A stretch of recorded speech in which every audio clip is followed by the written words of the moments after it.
Hey everyone, welcome to the Redmen TV. It's Watchalong time, or well, it will be later on. For now, we are here for the build-up towards Brentford versus Liverpool. Kicks off at 8 o'clock and about an hour and 20 minutes. Team news will be out in the next 5 minutes or so. I'm Steve Hoare, delighted for the first time, I think, this season to be joined by Jamie Cranford.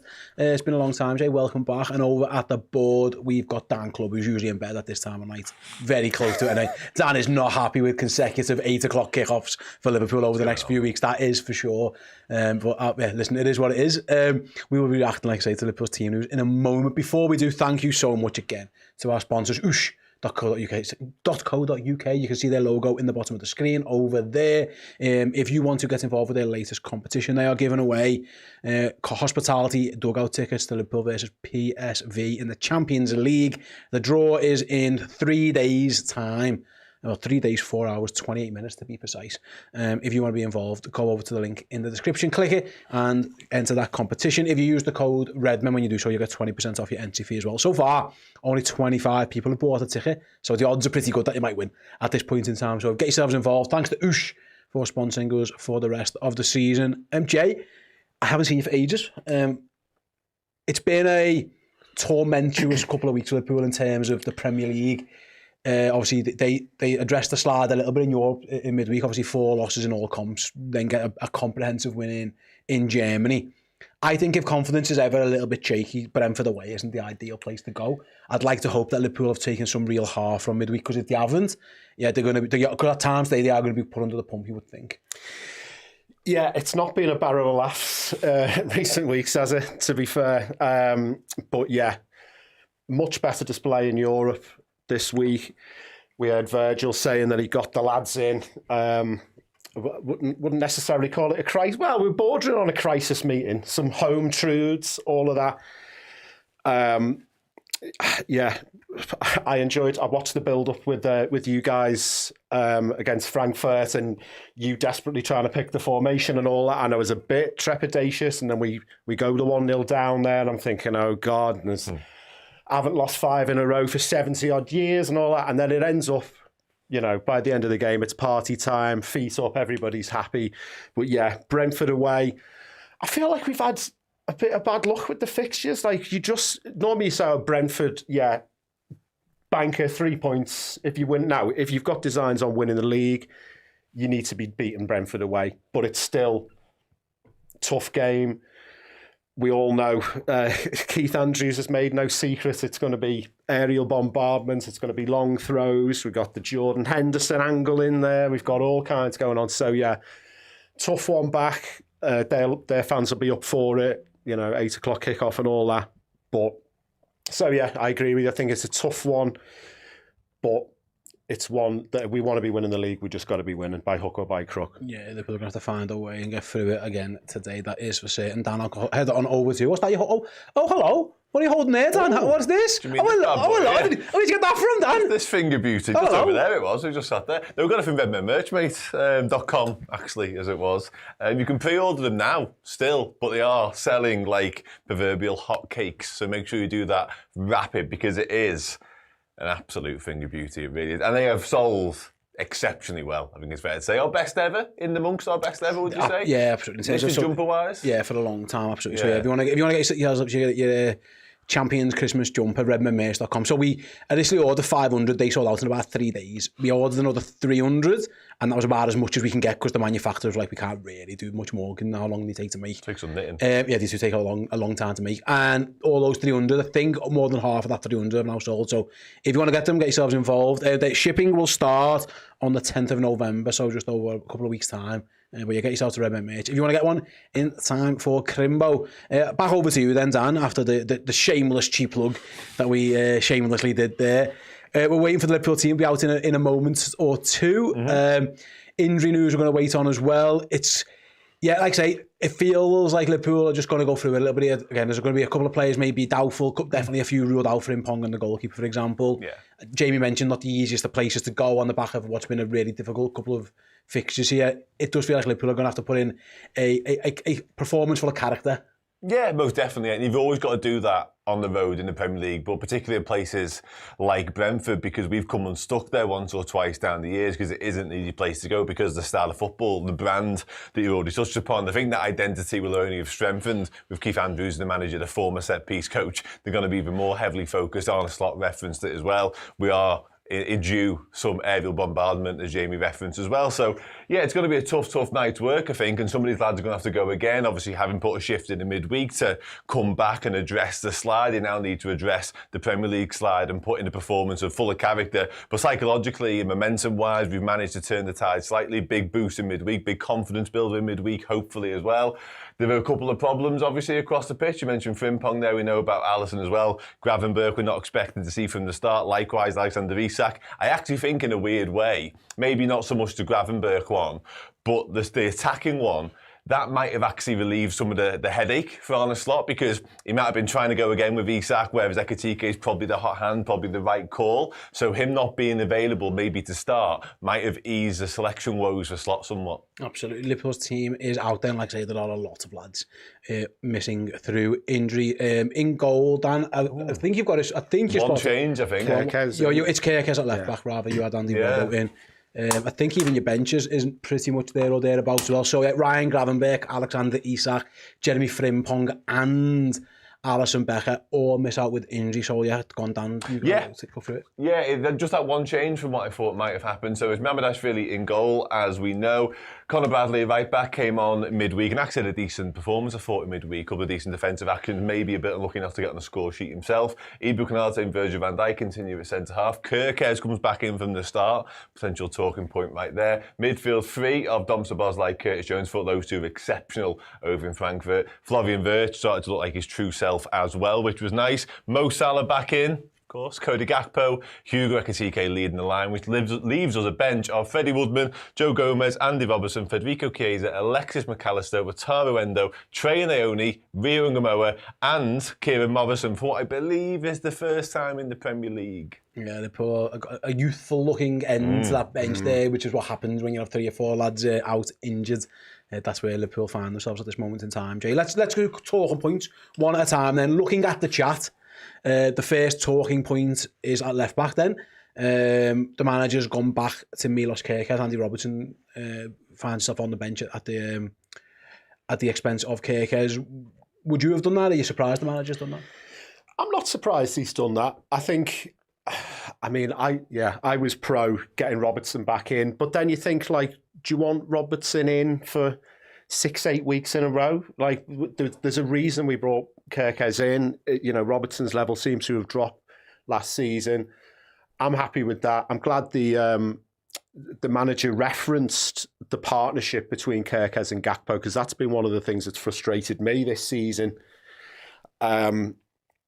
He said that relationship's not quite there. I expect it's done my head in that many times when Kirkes has made an overlapping run, Gakpo's seen him, ignored him, cut inside, crossed in. Sometimes that's effective. Sometimes those crosses go out of play or they hit the first, and it's like you had the overlap there. So their relationship is not quite. It's certainly not what Robertson's and Mane's was. You know, however many years ago that was, but that relationship is not going to develop if they're not on the pitch together. So yeah, I'm happy with Kirkes.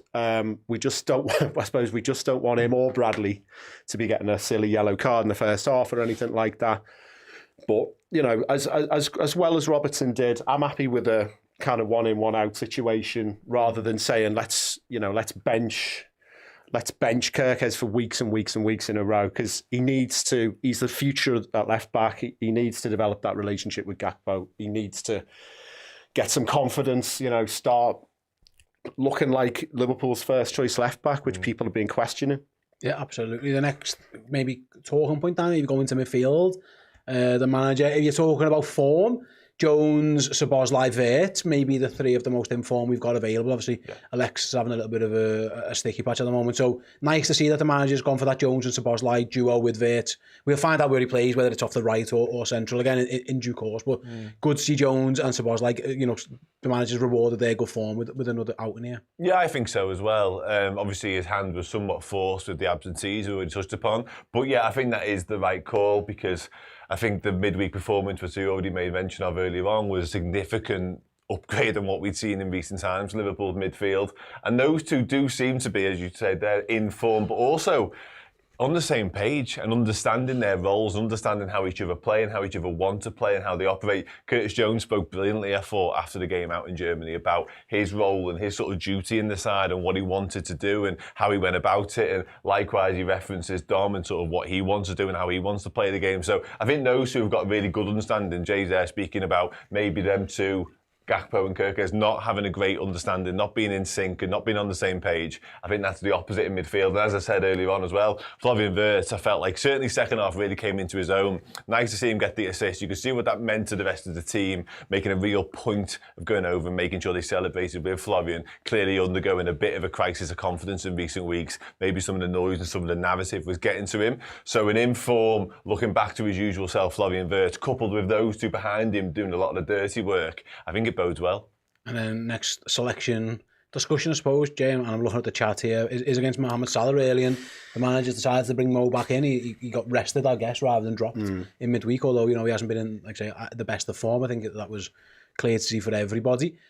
I'm guessing this has got the manager going back to 4-3-3. He might spring a surprise and go Salah up top with Ekitike, but the manager clearly, and he said as much in his press conference, and by the way, in the after part, where the embargoed section, like he's fully behind Mo Salah, he's fully backing Mo Salah. He doesn't see any major problems other than the fact that he's had a little bit of a dip, and he's at the first opportunity gone back to starting him again in the Premier League, which he has done every game. I can see a lot of shouts for Chiesa in the chat, our September Player of the Month, which Slot was slightly surprised about. I didn't think that was much of a vote of confidence for poor Feddy there, but Mo Salah's coming back in, isn't it? You know, he's had these dips before. I feel like he has been poor this season, there's no doubt about it, but I just feel like there's been this rush, like everyone wants to be first off the press to say Mo's finished, and then they can go, see, look, I said it I said it after the Bournemouth game that Mo was finished, or I said it this time. Well, I said it before you. Like, he's in our top 3, arguably greatest players of all time. Like, you know, he's probably in the top 5, certainly in the top 10. Yeah. You know, he's going to come good again. He's going to come, you know, this is an opportunity for him. I know we've spoken about Brentford's approach to the game. I really like that team based on the form of everybody. I'd like it to be the 4-3-3 sort of classic formation, if you like. Tonight's as good an opportunity as any for him to get back on the score sheet. I think he has been a bit greedy when he's come on, but then that's him as a player, isn't it? You know, he's always been like that. This is the kind of game where I know it's a tough, as we've all said, it's a tough test, but they're a team that before a ball was kicked at the start of this season, people were saying Brentford could be in the shake-up for going down. If any of the non-promoted teams are going to go down, they could be one. This is the sort of game that Mo Salah should be licking his lips for, really. And, you know, maybe in 6 months' time we'll be saying it was that Brentford game when he scored 2 and he assisted 1 or whatever. So, yeah, I've got no issue whatsoever. I do feel a bit sorry for Chiesa because I do think he's been doing well, but the manager thinks, by the way, with no Alexander Isak, Federico Chiesa's Liverpool's backup centre forward today. Yes. Yeah. That's what he is. And also probably your backup left winger, him and Rio. So he was never going to start on the right. No. That was just never going to happen. I think once Isak was out, it was always going to be Mohamed Salah. There was just no way that Chiesa was going to do that, because then Liverpool don't have any attacking players on the bench, really, in terms of centre forwards. And by all accounts, they don't think Chiesa can do 90 minutes of a Premier League game yet. There's still work for him to do to prove that. Dan, let's move on to the other 2 attacking players, 2 of the new signings. I want to start with you on Flavien Wirtz. I thought probably his best game for Liverpool was in Germany in midweek. Maybe no surprise against a team where he's quite familiar with. It was a different role. It was normally on the right, drifting inside. Again, the manager has absolutely backed him again. He's put him in at that number 10 position. These are the type of games where you want to see the best of Wirtz. Do you think Brentford away is one of those games that he can get himself stuck into? Because if there's been any doubts about him, maybe it's been the physicality, and one thing Brentford are going to bring is probably that. Yeah, most definitely. It will be a physical test for him, and that is an area whereby he has struggled and come unstuck, I think it's fair to say. But that confidence-boosting performance from midweek, back on familiar territory against familiar opposition, I felt like he really grew into the game and got better as it wore on. And was unlucky maybe not to have that ball squared to him by Mo Salah, as Jay referenced the greediness there moments ago. But yeah, I think with that in mind, and with the glimpses we've started to see from Wirtz, and now he's another matter of weeks into his Liverpool time, he's seeing what the Premier League's all about. He'll know what to expect from Brentford. He'll been told that by all of his teammates. It is going to be a test. He will make it tight. He will harry. We know what Jordan Henderson's going to try and do. He's going to try and mark him out of the game and keep him really quiet and shut him down. Just be intense, be busy. We've seen it a million times before with Jordan. So Florian Wirtz will be in for a really, really difficult challenge, but it's up to him to rise to that and to find the pockets of space. I thought he spoke well actually after midweek in terms of the role he played and how he sort of went about the game and how his night work was sort of taken apart. So yeah, I've been becoming more and more impressed with Florian Wirtz as the weeks have gone on. I don't think he shirked it. I think he sort of tried to knuckle down, try and take his opportunities, and I think we are starting to see why we spend so much money on him. Still a lot more to come, of course, but nights like tonight, whereby Brentford are going to be difficult to manage, they are going to make it hard for us to break them down. This is the sort of night he was bought for, to unlock what would likely be quite a low block and a tight defence. That's where you want Florian Wirtz to come up with the goods. So, yeah, I'm positive about it. And then the last one I want to speak about, Jay, before we have a little look at the Brentford team, Hugo Ekitike. Probably of all the signings, he's been the best in terms of how he's settled and how he's gone about it. Obviously now Alexander Isak, we don't know how long for yet with that green issue. It could be, we don't know really. We would just be speculating. He's got the chance now again to start up front, and you'd back him to score because he's been doing that consistently this season. He's been very, very impressive. Oh yeah, absolutely. I loved this goal the other day. The way in one move he cut across the defender, so then it's like, if you touch me, I'm going down. You're getting sent off. No doubt he was going to score. It was just so. When you're that confident when someone's through on goal, and to be fair, he was the player. It's a very good way to judge a player, isn't it? You don't know how you feel about a player until you see him one-on-one with the goalie. And that was what. Yeah, and I thought he had a fair bit to do, but as soon as that one touch, it's like, right, well, this is either a red card or a goal because I'm backing him to finish. He was the one player I was probably most sceptical about because I was just a bit unsure on the wider body of evidence, because I can think of players like maybe like Jovic, and going back, do you remember Piontek, who signed for Milan? He'd scored about 15 goals by Christmas one season, goes to Milan, doesn't it? And you think these players in Europe that are hot, and then they make their big moves. Some of them don't go off. I was just a little bit worried that especially the money that we paid, but absolutely nothing of it. He's been, from the first time we've seen him really going back. I can't remember if he was in those Bilbao games, but Charity Shield, really, really impressive. Yeah. So, and I know we've spent a truckload of money on Alexander Isak, but at least it's sort of it's one question by him being ruled out. It's one less question for Slot. This team, I just like the look of it. I was going to say on paper, on the wall. It looks on that board of mine. Yeah. It looks well balanced, is what I would say. I will bring you the Brentford team before we start continuing against Liverpool. So they have gone for their usual 4-3-3 formation as well, matching very similar to Liverpool with a very fancy graphic, it must be said. Quivien Keller, formerly of this parish, in goal. Chris Ayer, Seb van der Meg, also formerly of this parish, at defence. Nathan Collins, and then Michael Coyote, who's got the best thrower in the Premier League at the moment. Something Liverpool are going to have to have a little look at and definitely defend against at times today. In midfield, then again, formerly of this parish, Jordan Henderson alongside Yarmolenko and Mikael Damsgaard. Up front, you've got Kevin Schade on one side, Dango Ouattara on the other, and then the inform Igor Thiago up front. There's also Fabio Carvalho on the bench, again, former Liverpool player. So that is the Friends reunited, isn't it? Yeah, there's lots of friends, lots of mates on this pitch today or around each other. That is for certain.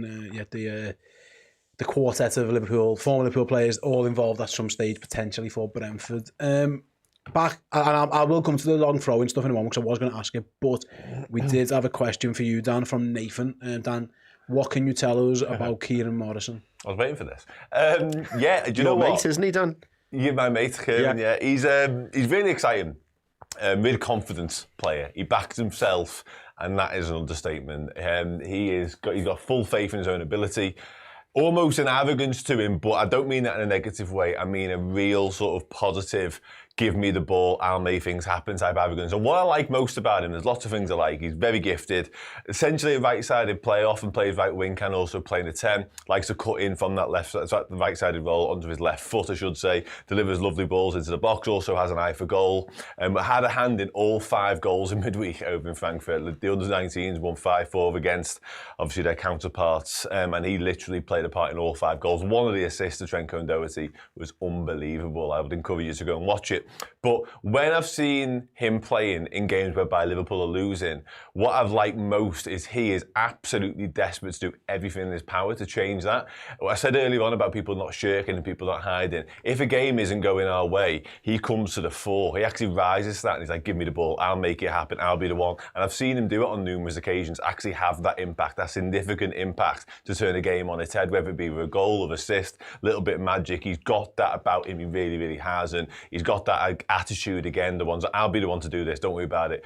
So I'm a big, big admirer of his. I think it's somewhat surprising it's taken this long to get him into a Premier League squad when you've seen some of the others that have maybe gone before him. Not quite sure what the reasons were or how it sort of worked in terms of the pecking order, but he's a proper talent who's got a really, really bright future. There's lots of clubs sniffing around him over the course of the summer. Liverpool managed to keep hold of him, managed to convince him to stay, as far as I'm aware. And there is some ideas about giving him a new contract in the not too distant future because, again, he's had a really impressive start to the season at academy level. So, not sure we'll see him tonight, but I think we'll see him soon, and I'm really looking forward to it. Yeah, maybe midweek. Obviously, with the Palace game, you might see a little bit more of Kieran Morrison. There you go. You asked, Dan delivered. Thank you so much. Also to I think there's about 1,500 people watching usually that are on this time. So thanks very much. If you could all do, please press the like button. I really would appreciate it on the old stream as well. It does help us out when we have the old likes for some reason. The algorithm likes that kind of stuff. So thank you very much, everyone who's done that.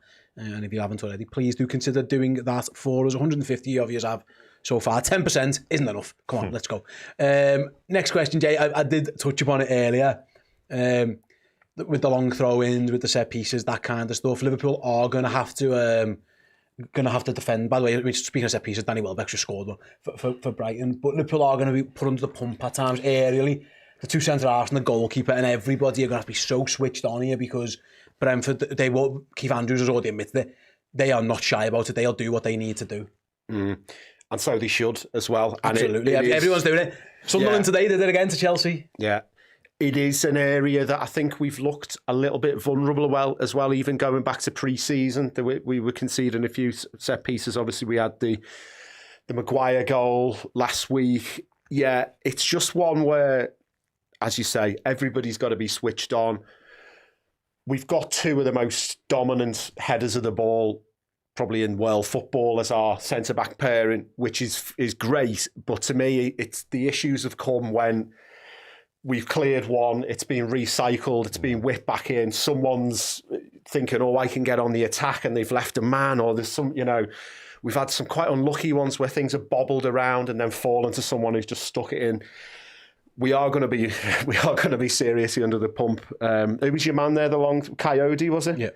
The 2025 Dave Challoner. He's a Rory the Lap. One for the kids there, Dave Challoner. He's a manager now. He's a very good manager, a lower level manager. Very good at it. Rory the Lap. Yeah. It's an absolute. It's one of those where it doesn't loop. Missile. Like a missile into your box. Liverpool are going to have to be all over. Coyote ugly. Very good. Well played, Dan. Well played. How long you had that one in the holster there? It felt like half an hour, wasn't it? Yeah, but the Liverpool are, you're right, Jay, because again, it's back in the Premier League now. Again, Sunderland against Chelsea, it's the exact same thing. Long throw, flick on goal. It's been all over the Premier League this year. It's no surprise to anybody that Brentford are going to do exactly what we think they might do. Man United went aerial. Every team who has gone aerial has had a bit of success, and the teams who haven't, i.e. Frankfurt, got pressed and got harried. So again, we know exactly what's going to be coming from there. So Liverpool do need, like I say, defend manfully. And I completely agree, and I'll send this one to you, Dan. I think sometimes in Liverpool recently there have been too many optimists in terms of, like Jay said, like leaving your back post free in case there's a counter attack on, and that happened against Crystal Palace, it happened against Manchester United to an extent. Liverpool got caught out a little bit at Chelsea in a similar vein. Like they're going to have to properly defend there. It feels like that back four in particular, but anyone who's back, your first priority has got to be to clear the ball, because Brentford will pose massive threats from those situations. Oh yeah, without a shadow of a doubt. Yeah, and ultimately that is sort of how they've gone about their business anyway. I think since they got up to the Premier League, and I've been really impressed with Brentford by and large about how they've approached games because they've got different ways and different sort of strings to their bow, if you like. But set pieces have always been at the heart of how they've gone about it, and that'll be no different tonight. Just because of Liverpool's sort of weakness and vulnerability there, but that's been the blueprint across the Premier League, as you've already said. So, yeah, I think we will have to be very, very aware of that. Obviously, scoring a couple of from set pieces was actually nice to see in midweek, something we haven't done enough of. To Jay's point about how good those two are in the air, I think we should score more, so that was a positive. But now we're going to have to defend them and defend them properly because it definitely has been an issue. And, yeah, the back post stuff has clearly been something that's been identified. Second phases, I think, is where we've sort of just switched off a little bit. But I think that's been sort of in keeping with the game state. We've been so gung-ho with all the attacking options we've just thrown on. We've been chasing games far too often, let's have it right. And we've managed to get level on numerous occasions. But our game situation, our game management hasn't really switched back to, okay, we're back on level terms now. Let's either have hold what we've got, or do we go and find the winner? And it's been two, let's go and find the winner. Therefore, the minute we feel like we've dealt with the first ball, everyone's off. And then you're not alive to the possibilities behind you. So, yeah, it just needs to be a little bit smarter. But I'm sure, you know, we've got some of the best people in the world working on set pieces, analysts, etc. Arne Slot clearly well aware of the situation as well. So I'm sure it will have been drilled into them all week long since Frankfurt, just about how big a threat these pose from them, because that will probably be their main weapon, I would say. Yes, it absolutely will be their main weapon. You're right. But tonight with the Super Chat says, surely he gives Salah the first half and then Chiesa. No, you'd be wrong. Chiesa will come on, but it'll be around 70, 75 minutes as always. Like that's maybe for Ekitike. And it might even be up front. That's what we've learned about how that one works out. Jay, let's move on then. I do want to talk about, you mentioned before, both centre-halves. I actually feel in recent weeks, and hopefully this isn't jinxing things, last couple of games in particular, I know Liverpool got beat at Manchester United, at home to Man United. They did win in Frankfurt. I thought Konate probably had his best two back-to-back games. He looked somewhere near the level. He's one who did come back off the international break and looked like he'd got his head together, got whatever he needed to get together, because he actually went on that break with an injury, didn't really play much. Maybe he just needed that. But in the last two games, he's looked more like his old self, I think it's fair to say. And again, as you mentioned before, he's had some tough times at this ground, in particular in the recent, well, not too recent past, but he looks like one today Liverpool are going to need him, and he looks like he's starting to get into a bit more form / somewhere the old Ebu used to be, that level.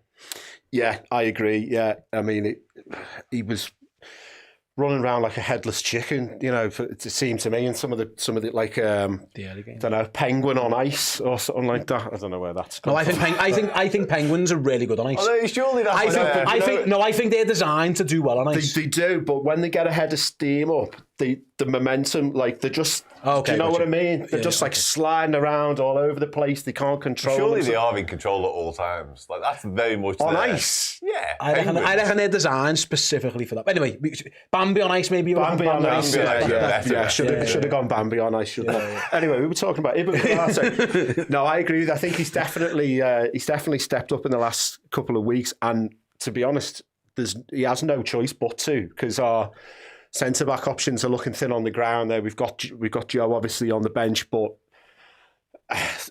unfortunately you have to always mention Joe's injury record. Like, you know, a couple of weeks ago there were people calling for, right, give Konate 6 weeks off, or, you know, take him out for 5-6 games in a row. It wasn't going to happen. Same with Trent last year. It's an easy one to say, oh, his head's being turned, his heart's not in it, his whatever. I don't think that's the case. He's had periods of iffy form in his Liverpool career. I think about this time last season, him and Van Dijk were as good as I've seen them as a pairing, and obviously we need to get back to that.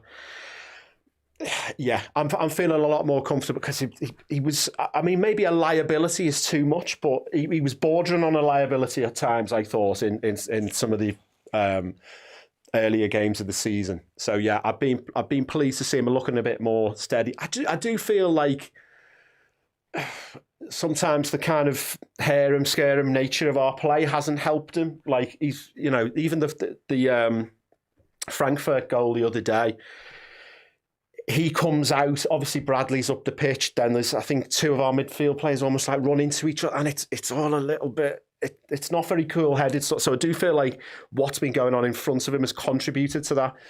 But yeah, he's certainly going to have a lot of action today. He's going to have a lot of stuff to deal with. He's going to have loads of stuff to head away. He's going to have loads of physical duels with Igor, and whoever else. Yeah. What the fuck was that? It's, Igor. No, it's like the references. it's like Dr. Frankenstein's little mate or whatever. Oh, right. Igor. Okay, gotcha. I don't know if that's the accent. It's fine. It might be racist. Let me know. It might be racist. I don't know. We'll find out. I'm sorry if that's a hate crime. No, I think we're good. Against Transylvanians. No, that's Dracula. Against assistants of men who make dead monsters. As the Bronsons had told on, we need to iron out this penguin thing before we moved on too quickly. I did Google, are penguins good on ice? For clarity, AI overview, which we trust with our lives now because that's the way we live. Yeah, it's good stuff. Yes, penguins are very good on ice due to their specialised adaptations, including their ability to grip the surface with their claws, and they regulate their feet temperatures through a heat exchange system that prevents them from freezing. They also waddle to help them keep their balance. So actually, penguins are great on ice. So if EB wants to play like a penguin on ice, that's a positive for him. Unless he changed the temperature through the feet, and you suggested they weren't good on ice. I'm just saying, I'm sure I've seen clips, right, of penguins like getting a bit of a run going, and then they want to stop and they can't because they're like sliding around, I've never seen it, but listen, I trust your word for it. Yeah, I like the ones where they go, do like that. They do like the sliding fall. They fall over. The penguins fall over in the Falklands when the planes go over. Yes. Because they look at the ball and then he claps. Yeah. So maybe that, if the ball's in the air, we don't want to be doing that. No. We don't want him getting caught under the ball. Under a coyote head and then just a coyote throwing. Just laying flat on the floor. We don't want that from him. So no. You're absolutely right. I think both could be. It depends on which version of the penguins we're talking about, I suppose. Anyway, Lee BP says, why am I walking into penguin chat? Because why not? Because why not? Is the only logical answer. Sorry, Lee BP. No, it's fine. Listen, if you want proper football analysis, then you come to the wrong place. Yeah. You're very much not. That is not my wheel. Acid Bronson feels vindicated now. Yeah. The little waddle just keeps them on the ice. Speaking of penguins, Dan, I've got no one to talk about. I'm going to move away from it. I am looking at that Liverpool bench. Because a few people have mentioned in the comments here a bit weaker. Of course, it's weaker. Liverpool have got injuries. 4 injuries to 4 key players. So, of course, the bench is going to be a little bit weaker. If this game is as tight as maybe we think it might be, what are we looking at off that bench? Obviously, Chiesa stands out as one. Yep. I mean, we haven't really seen a lot of Rio recently, ever since, like I say, Isak got himself fit and fired, and we haven't really needed to use too much of Rio. But from an attacking sense, Liverpool look a little bit light, I guess. Yeah, most definitely, yeah. They played the Rio card quite close to the chest, haven't they? Since Newcastle, really. We've seen him in glimpses and mini cameos here and there. But he hasn't been quite used as much as maybe we expected off the back of what he did up at St James's Park. But I think they are keen to sort of manage expectations and his exposure and just try and dampen the noise a little bit around him, because obviously it went nuclear post-Newcastle. But yeah, it's a fair point, it really is. And Liverpool will hope it doesn't come to the fact we need to turn to the bench once again in order to try and get something from a game or try and sort of wrestle back any sort of semblance of control. But yeah, you are looking at Chiesa, who, as I think have all alluded to the fact he's in a really good moment right now, probably still not capable of sort of going back to back or even putting in a 90-minute Premier League performance. The Carabao Cup game in midweek maybe muddies the waters when it comes to just how many minutes Arne Slot wants to give him, because he's probably got one eye on that and a start there. So yeah, there aren't loads of options certainly in the attack. Chiesa's obviously the senior one. We mentioned Rio. Alexis McAllister, we could do with him coming back into some semblance of form, but obviously that would be a midfield role if he does come on, he's required. Kieran Morrison would be the other sort of X factor. It'd be interesting to see if he does turn to him. I'd love to see it personally. If we are in a position whereby we can get Salah off because we've got the game wrapped up and in the bag, absolutely ideal. Maybe, maybe not. If we need to turn to Kieran Morrison in a moment of crisis, I think that would be a concern because he'll be making a Premier League debut. So, yeah, we are short, but as you said, no Alexander Isak, no Ryan Gravenberch, even Jadon Danns, who probably would have been next in line, he's currently out injured. So, unfortunately, attacking options-wise, we're not blessed right now. Yeah, absolutely. Listen, the way this season's gone, Kieran Morrison will make his Premier League debut and score in like the last minute. I will be so. Like and he's got it in him. I'll tell you, he's got it in his locker. It'd be very in keeping with the lad that he is, I'll tell you now. Maybe a little bit Rio-esque. That might be That maybe we go. Good question from NJ99, who says, lads, are penguins a biscuit or a chocolate bar? It's a great question. It might be the best question we've had. Wasn't there a thing the other day? I would say they're a biscuit. There was an experiment or some sort of like ruling the other day by like the head of chocolate that said that... The head of chocolate? I don't know. Was it like Willy Wonka? I don't know. But like some sort of governing body of what can and can't be called a chocolate bar said that I think club biscuits, close to my heart, you're right, don't contain enough chocolate to warrant being called a chocolate bar. Here we go, on the Times, why penguin bars can no longer be described as chocolate. They are chocolate, they are, So basically, no is the answer. They are biscuits. They don't have enough chocolate. It wasn't just penguins, though, was it? It actually says, the head of chocolates made the ruling. Source via Mr. Head of Chocolate. It does, yeah. The Times report says the head of chocolate made that decision. So, so they're biscuits. Cadbury. Made that ruling. Nestle? Not so much. We're struggling there. Thornton. Come back to us. Yeah, come back to us. Hershey's maybe might have been in there or something. Anyway. It's fine. Right then. To be fair, they're not. Someone said they're not made the penguins easier. That is true. You know, when I worked in Asda a long time ago, we used to have biscuits called Puffin biscuits. Oh yeah. And they were like black rip-off penguin biscuits. And Penguin took Asda to court to try and say that they can't be called puffins because it's too similar to penguins. And Asda won that case. Fair play. Because they clarified that puffins are way different than penguins. Are they good and nice? They are. Puffins fly. Yeah, they're not great. Penguins. Puffins would rather be in the bad and nice. Yeah. They want to be in the sky or in the trees. Cliffside. Yeah. See them. I think you see them around. There was a Colin the Caterpillar thing on a similar vein, wasn't there? With Aldi and M&S. Aldi. Literally, they must have the best legal team or the best they get very close design team because it'll be like, well, that's clearly Moretti, that's clearly this, that's Jack Daniels, and it's just like very close. It must be just that 5% where it's like we can't be sued. They had the Percy pigs, exactly what it is. Yeah, absolutely. I mean, listen, I've seen some of the Red Men t-shirts. We probably we probably close. We play Icarus a little bit too close to this one at times as well. So game respects game in that regard. Speaking of which, get your Hugo Ekitike. Very, very shortly. Anyway, that's that for now. Right then, me and Jamie are going to go and take a quick break, during which you'll hear from Arne Slot at his pre-match press conference ahead of the game. After which, Dan Clubb will be in this very chair for the fan interactive part of the show. He'll be answering all your questions, thoughts, comments, get them all in. And then Jamie and I will be back just about 15 minutes or so before the start of the match. And we'll guide you right through full-time whistle and beyond as hopefully Liverpool get back to winning ways in the Premier League, having done so in the Champions League. Here's Arne Slot, after which you'll hear from Dan Clubb. See you in a minute. I told them every single time from open play, we are the team that generates the most chances from all the teams we've played. But we've also conceded more than I like. But that also comes from the fact that we every time have to chase the game. Because when we were 3-1 up against Frankfurt, we didn't concede a chance anymore.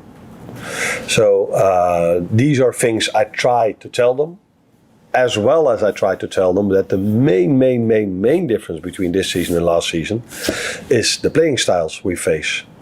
So I've looked in when we were a few days off, I've looked at the fact how many lone balls we already had to defend. 178 in 7 games. And then United came and we had to defend 59 lone balls. That's different than the first half of last season. Not as the second part of last season, but as the first half. The way to unlock it is a moment of magic, which we had in the first half of the season a lot with Mo, or a set piece, which we had at Frankfurt as well, because that again was a low block, but 2 set pieces unlocked the game for us. So this is what I try to explain to them, and when I try to explain this in the media, what I tried to do after the game, it was actually more of a compliment for the other manager that he found the right answer to our playing style. But I think, if I'm correct, if you inform me correct, that wasn't how people looked at it. Hello everybody, welcome back to the Redmen TV and the Watchalong, well the build-up to the Watchalong ahead of Liverpool taking on Brentford down at the Ekitike Community Stadium. I am Dan Clubb and I'm here for the next 25 minutes or so to speak about anything you so wish. Some of the comments, I won't go through them now because we've done the chocolate bar chat, I feel, but sitting down to see some of the comments such as this, did put a smile on my face. Definitely this one, that's a belter. Just lovely stuff. If out of context, pre-game Redmen is a joy to behold, and some of the stuff in the chat is really sort of, blue ribbon, just randomly blue ribbon lash there. Just great stuff. Right, let's talk about what you actually want to speak about now. Is that right?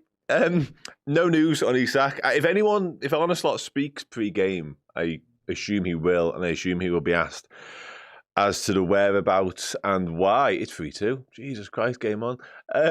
Like 5 minutes ago as well. Brighton has just scored, by the way. I think from a set piece, saw at the corner of my eye. If Arne does mention Isak and how long he might be out for, do let me know. Because there was some hope that he might have been involved tonight. It's certainly in the squad, likewise with Ryan Gravenberch, but neither have made it. So, yeah, fingers crossed none of them are out for too long because, Isak hasn't looked like the Isak we hoped we'd signed, but he's still a world-class operator who plays at world-class level, and we need to get him there, and being out injured for any length or period of time isn't sort of, conducive to that. And Ryan Gravenberch, we know what Ryan Gravenberch's all about. So, yeah, do let me know if Arne speak, because as far as I'm concerned, I have no idea right now how long. This is an interesting question from Knocky Knock. And it got me thinking, actually, as I was waiting to speak to you all. Possibly, yeah. He did this in Galatasaray, didn't he? He's got Chiesa to the point raised here. And the Chiesa thing is a real thing at the moment. Obviously, everyone's clamouring for Chiesa. And I get it, because he's making an impact. He's looking really, really sharp. He's looking electric, actually, every time he plays, every time he comes on. But I just think Arne and I know a lot of people are making a big deal. It's actually Chiesa's birthday today and Dom Szoboszlai, so happy birthday to both of them. But Chiesa wasn't granted his birthday wish of a start in the Premier League. I know a lot of people are making a lot out of that, and it's a joke ultimately. I know it's very tongue-in-cheek, but Arne simply doesn't like or doesn't trust, doesn't back Chiesa, whatever, however you want to phrase it. But I don't think it's that. I think he backs his ability, and I think he knows he'll get a tune out of him when he is called upon, because we've seen it now time and time again. Arne Slot's not stupid. He knows what football is. He knows how it works. But I just don't think he can trust his fitness. And I think he's got to be so conscious of how little, how much he can use him, just to keep him available to him. Because if he was to start tonight and play 70 minutes, let's say, you might want to start with midweek as well. You might want to give him an hour there or 45 or whatever.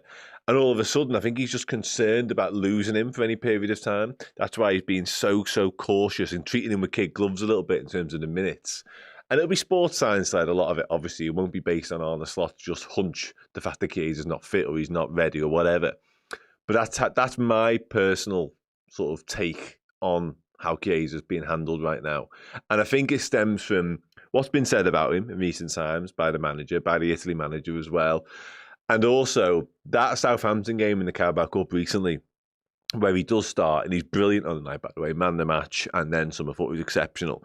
But he does get 90 minutes. He's really, really good. And then he doesn't train the next day. He can't finish training the day after. And then he misses the trip to Galatasaray, which is actually where Frimpong does start in place of Salah. So, yeah, that's my take on the Chiesa stuff right now. I just think we are so aware of his fitness frailties that we're just really trying to keep him as available for as prolonged periods as possible, because we know he can be useful and we know he can have impacts on games of football, but he can't do that if he's not fit, ultimately. But yeah, feel free to disagree with me, because that's fine. That's kind of what we're here for. As for Frimpong, maybe. There definitely would have been a conversation to be had around Salah not starting had Frimpong been available, but I don't know, personally. I think the fact he went with Frimpong in midweek right back might have suggested he could have been, he might score here, I'm not going to, might have suggested that he could have started again in the right back berth. Obviously, his hand's been forced to go to Conor Bradley, who I'm not too displeased about, to be honest. I thought Conor Bradley looked more like Conor Bradley in midweek as well when he came on.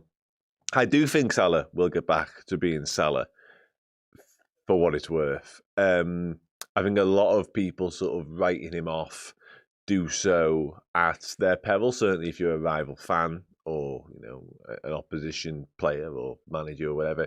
If you think the best of Mo Salah is sort of behind him, fine. But I think people have done that time and time again. He's come back to prove them wrong in a big way. At some point, they'll be right. And at some point, Mo Salah will have reached his maximum and we will have seen, that all his best work will be in the rearview mirror. I don't allow myself to believe that's quite the case yet. I certainly hope it isn't, because we know how impactful, we know how brilliant he can be. And ultimately, I think the best version of Mo Salah is still a huge, huge, huge factor and a huge driving force into what we're capable of. We've got other players in around him now, and maybe the division of labour when it comes to scoring and assisting will start to be spread out a little bit. We will see that naturally in due course, and when Wirtz gets up to speed, Ekitike is already up to speed, and Alexander Isak, when he looks like his real self as well, we will see that shift. But Mo Salah being Mo Salah won't half help. Like, as simple as that. He's that good. It's 4-2, by the way, and Brentford just scored quite a nice goal. But yeah, I think he will get back to his best, because it wasn't that long ago we were having conversations about how he doesn't look like he's slowing down. He's changed his game. He's evolved in such a way that he doesn't rely on his pace that much anymore. And we always say how much the consummate professional he is. That hasn't stopped overnight. Like, he hasn't suddenly aged 5-6 years and stopped doing all the things that made him great, because he felt like it. He's still doing all the same stuff. He's just going through a sticky spell. And he's had sticky spells before in his Liverpool career. They've normally come later on the season, granted. They've normally come after AFCON, granted.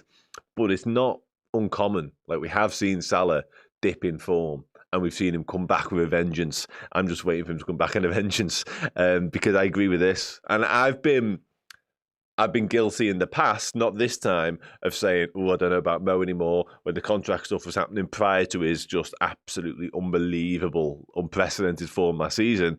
There was a whole,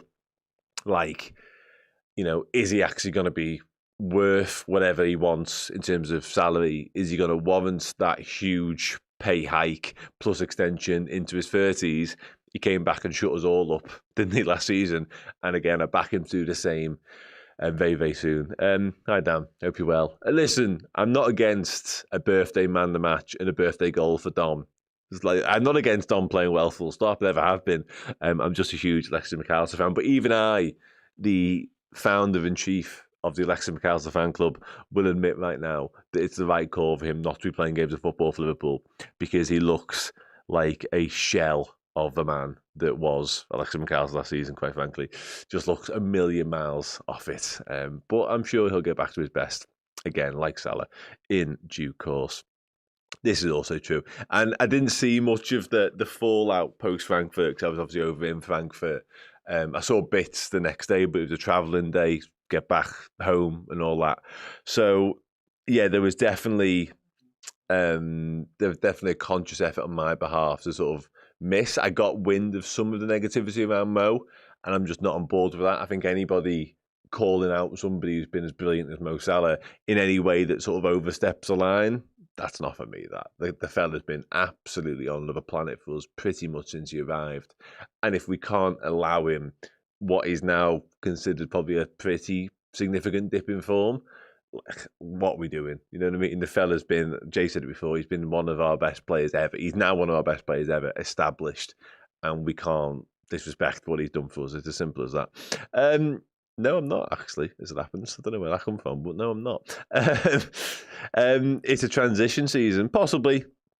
I still hold out hope that at some point we will just click into gear, and why not start tonight ultimately, but we will just click into gear and we will just sweep aside much of the competition. Whether that's enough to achieve our goals and ambitions for the season and win the Premier League or the Champions League, that obviously remains to be seen, and we may well come unstuck if we play like we've done in recent weeks. But I still believe that at some point we will start to see our true colours, and the real Liverpool will come to the fore, and the likes of Florian Wirtz will settle, Alexander Isak, when he's back, will settle, Kirkez will settle. He'll look like the Kirkez that was last season, because I don't think we've seen anything like really since he arrived at Liverpool. Yeah, I still really, really hopeful and quite confident that will happen.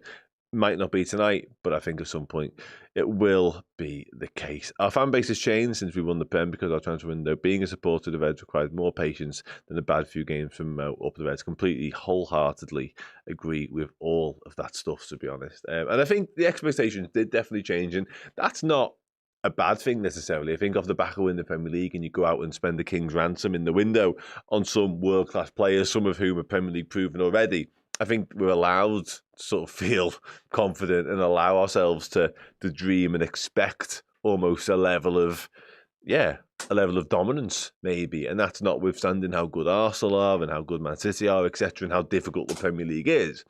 But again, off the back of what we achieved last year, coupled with the players that we brought in, and I think most of us would admit, the ones that outgoing we weren't too disappointed with, I think we were well within our rights to go, back us to achieve something really special this season. So then when it doesn't happen, i.e. the past few weeks, there is definitely a level, maybe heightened level of disappointment because of the expectations. But again, I think that's as a fan base, and I made reference to it on one of the shows last week. Like, I think expectations from within would have gone up a notch or two and increased, because that was unprecedented what we did in the window. Like the money men at Liverpool, the recruitment team, what we did in terms of expenditure, we just haven't done, certainly not in the space of a few weeks ever before.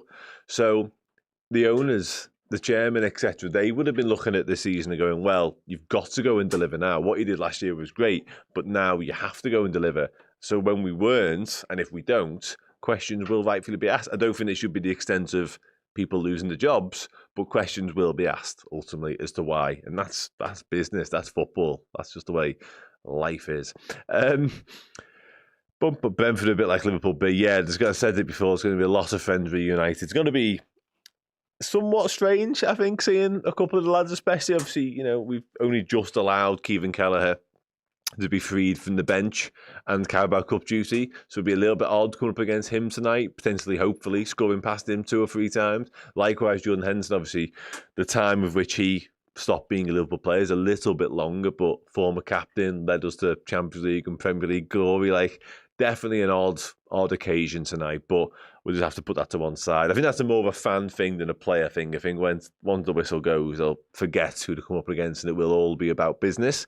But for me personally, seeing Jordan Henderson go up against Liverpool, and likewise Kelleher, less so Seb van den Berg, because he just wasn't seen that much, and likewise Carvalho, if he comes on. Where's Stefan Bajcetic? Is he back soon? Now, as far as I'm aware, there's been no change in the Stefan Bajcetic situation in terms of, like, he's still building up to match fitness, he's still training regularly, and they are anticipating him to return to the fold in some capacity soon.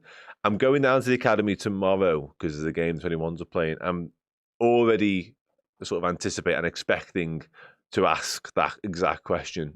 So I might have an update on that for you sooner rather than later, because I'm intrigued. I asked a few weeks ago about him and where he was at, and I was basically told that he might get back on the grass for the under-21s, and talks had already started. So I'm going to kind of re-ask that question, but say, has there been any developments on that, and are we any sooner to seeing it? Because I'm really keen to see Stefan Bajcetic play football again and see where he's at and just how ready he is. Does he need to go out on loan in January? Quite possibly. But I'm looking forward to finding out. I'm good, thanks, mate. Hope you are good as well. Hope everybody's good in the chat. I think I said that early on. I hope everybody's well. And eagerly looking forward to what should hopefully be the Reds getting back to winning ways. Only just joining down, but you must have talked about Morrison at all and his pedigree. I did, but I'm happy to quickly address it again for you, my friend. Kim Morrison, involved on the bench tonight in the Premier League squad for what I think is the first time. He's been in a couple of first team squads, but I'm pretty sure they've all been on cup duty. So a first Premier League appearance potentially awaits for Kieran. Apologies if you were here when I said it earlier, but I really like Kieran Morrison. He's the sort of player that gets you off your seat. He's got a real, and I don't want to sound negative when I say this, but he's got a real confidence and arrogance about him, because I think he knows how good he is. He knows how impactful he can be, is probably a better way of phrasing it. Because when I've seen Liverpool 21s or 18s or whatever guys losing games of football, he takes it upon himself to be the one to make that change. And he's desperate for the ball. He always wants it. And he's always shouting. He's always believing he can be the game changer and the difference maker. And I love that about him. Players that don't take losing lying down and take a game by the scruff of the neck when it's not going our way, they have a real sort of special place in my heart. And Kieran Morrison's one of them as well. So big fan of his. Left foot, cuts inside a lot. Likes to operate from the right-hand side if he can. Seen him playing the 10 as well. Lovely delivery into the box. Eye for a goal. Eye for spectacular as well. Take set pieces a lot for the academy side. So proper talent. A little bit surprised it's taken this long in terms of getting him into a Premier League squad when I consider some of those that have gone before him. But that's by the by. Proper talent. Backs himself to the hilt. If he does get on tonight, won't be fazed by it in any way, shape or form because, again, he's got full belief and full confidence in his ability. And again, I'm a huge admirer of his. Very driven, very determined, and top level headline, very, very talented as well, and can have tangible impacts on games of football, assists and goals. I said it earlier, I was out in Frankfurt in midweek, watched the under-19s in the 5-4 win over Frankfurt, and he literally had a hand, whether it be an assist or whatever, or starting to build up or starting to play in all 5 goals, and 2 of the assists, 1 in particular, unbelievable. So yeah, proper player. And I'm excited. I hope we get to see him tonight. If not, I don't think it'll be long before he makes his first team debut. Anyway, let's dive back into chat. We can start doing some score predictions now while we're at it. And as ever, I want predictions and goal scorers if you can, because that's just how I like to do things here. Gives us some more stuff to talk about, doesn't it, as well, let's be honest. Are we feeling confident, though? Because I am. I'm feeling all right. I think midweek has filled my confidence glass back up beyond sort of halfway. I'm still expecting tonight to be properly difficult. Brentford is never, ever straightforward, certainly away from home. But yeah, I think one or two key lads had really important performances in midweek that will just give them a whole new lease of life. Florian Wirtz, I'm looking at you in particular. But I think even the centre halves, I think Conor Bradley as well. There's a few there. Curtis Jones I thought was exceptional. Likewise, Dom Szoboszlai. I don't know whether they needed those performances, but they got them anyway. I think Cody Gakpo will be a big part tonight because he offers physicality as well as an attacking threat as well. He obviously more aerial power, certainly from a defensive standpoint. We might need him in our own box. But yeah, I think if we can deal with the set pieces properly and efficiently, I think we'll have too much for them in attack, for what it's worth. And Daz Reynolds agrees 3-0, he's saying, actually. He agrees massively. 3-1 to the Reds, 2-1 Ekitike and Gakpo. It's hard to look past Ekitike, isn't it? 3-1 with Mo, Wirtz and Hugo. I'd be bang up for those goal scorers. 3-0 to the Reds. Ekitike, I'd be bang up for any goal scorers. The whole front three scoring, says Matt Bannister. Ekitike brace. Has he scored twice in the game yet? Probably. If not, then let's start that tonight. 2-1 Wirtz, Hugo and Thiago with Salah with both assists. Okay, Salah and Sobo, little birthday goal for Dom Szoboszlai there. Gakpo hat-trick. Wow. A very nervy 1-0 Ekitike. Oh, do you know what? We alluded to this potentially before, because all things being right and even, the likelihood of Kieran Morris coming off the bench tonight is probably not that high. Because sounds really disrespectful, he is only included in tonight's squad because there's no Isak. Jadon Danz is also injured. Obviously no Gravenberg, no Frimpong. So that is the reason Kieran Morrison's there, ultimately. I'm quite gutted in a way because I'm going to watch the 21 tomorrow. He probably won't play. And I like watching him. But if he was to get on the pitch and he was to score the winner, then my word, like that would surpass Rio's winner in a weird way, on a personal level anyway. Rio's winner was a properly special moment, as we all know and witnessed and felt. But for Kieran Morrison to do it on what is his first real sort of chance, and without really being spoken about, flying a little bit under the radar, I'm a bit surprised that it's taken this long, to be honest, for Kieran. So if he was to come on the pitch tonight and get a winner for us, then that would blow my head off. My prediction, I haven't really thought about it that much, I must admit, which isn't like me. I'll say, that's not going to be, I'll say 3-1 Liverpool. But difficult game of footy. And I'll say Szoboszlai will get that birthday goal. Hugo, as mentioned. Let's go Szoboszlai, Ekitike, Salah tonight. Because I think Salah, again, silenced the critics a little bit. Loads and loads of noise about him and his form. It wouldn't shock me if he was to be the one just to say, don't worry about me, I've got this. Yeah, Morrison's good, mate. Morrison's good. Watch some under-21s highlights. Watch the highlights from midweek. That's all you need. It probably take about 5 minutes, and you'll soon see that the kid's a player. Dan, my daughter Riley had her ears pierced yesterday. She was super brave and didn't even flinch or cry. She's a braver person than me. I reckon she will lose her mind if the football man on the TV says, well done. Well done, Riley. You are far, far braver than me.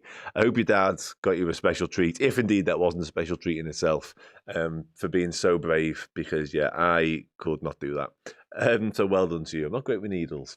Got loads of tattoos, which kind of flies in the face of what I just said there, but, yeah, not the best person in the world when it comes to the old needles. And if there's any blood, count me out. But well done you.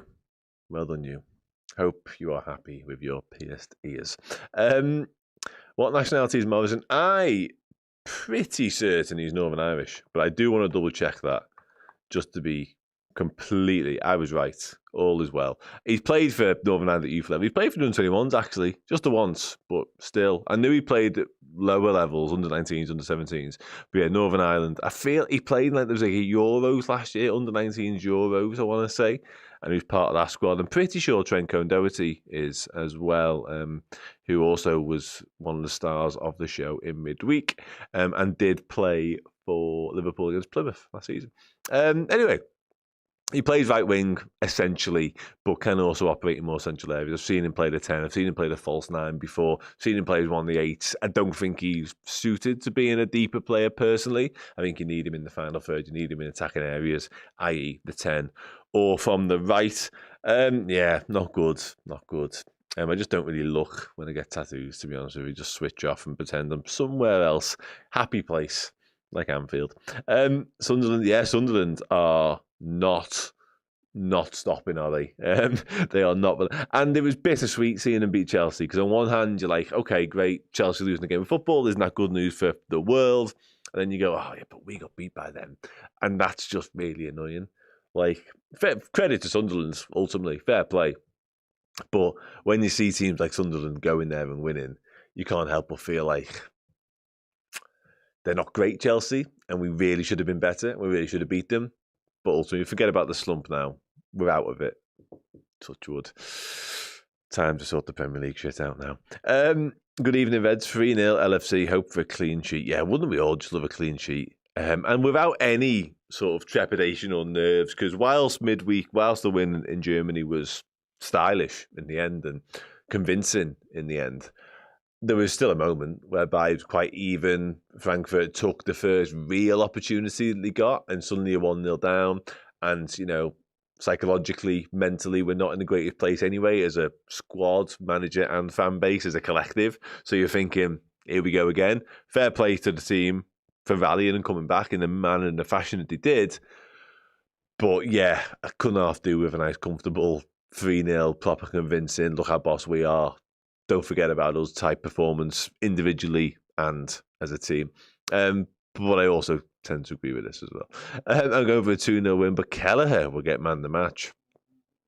How do I phrase this question?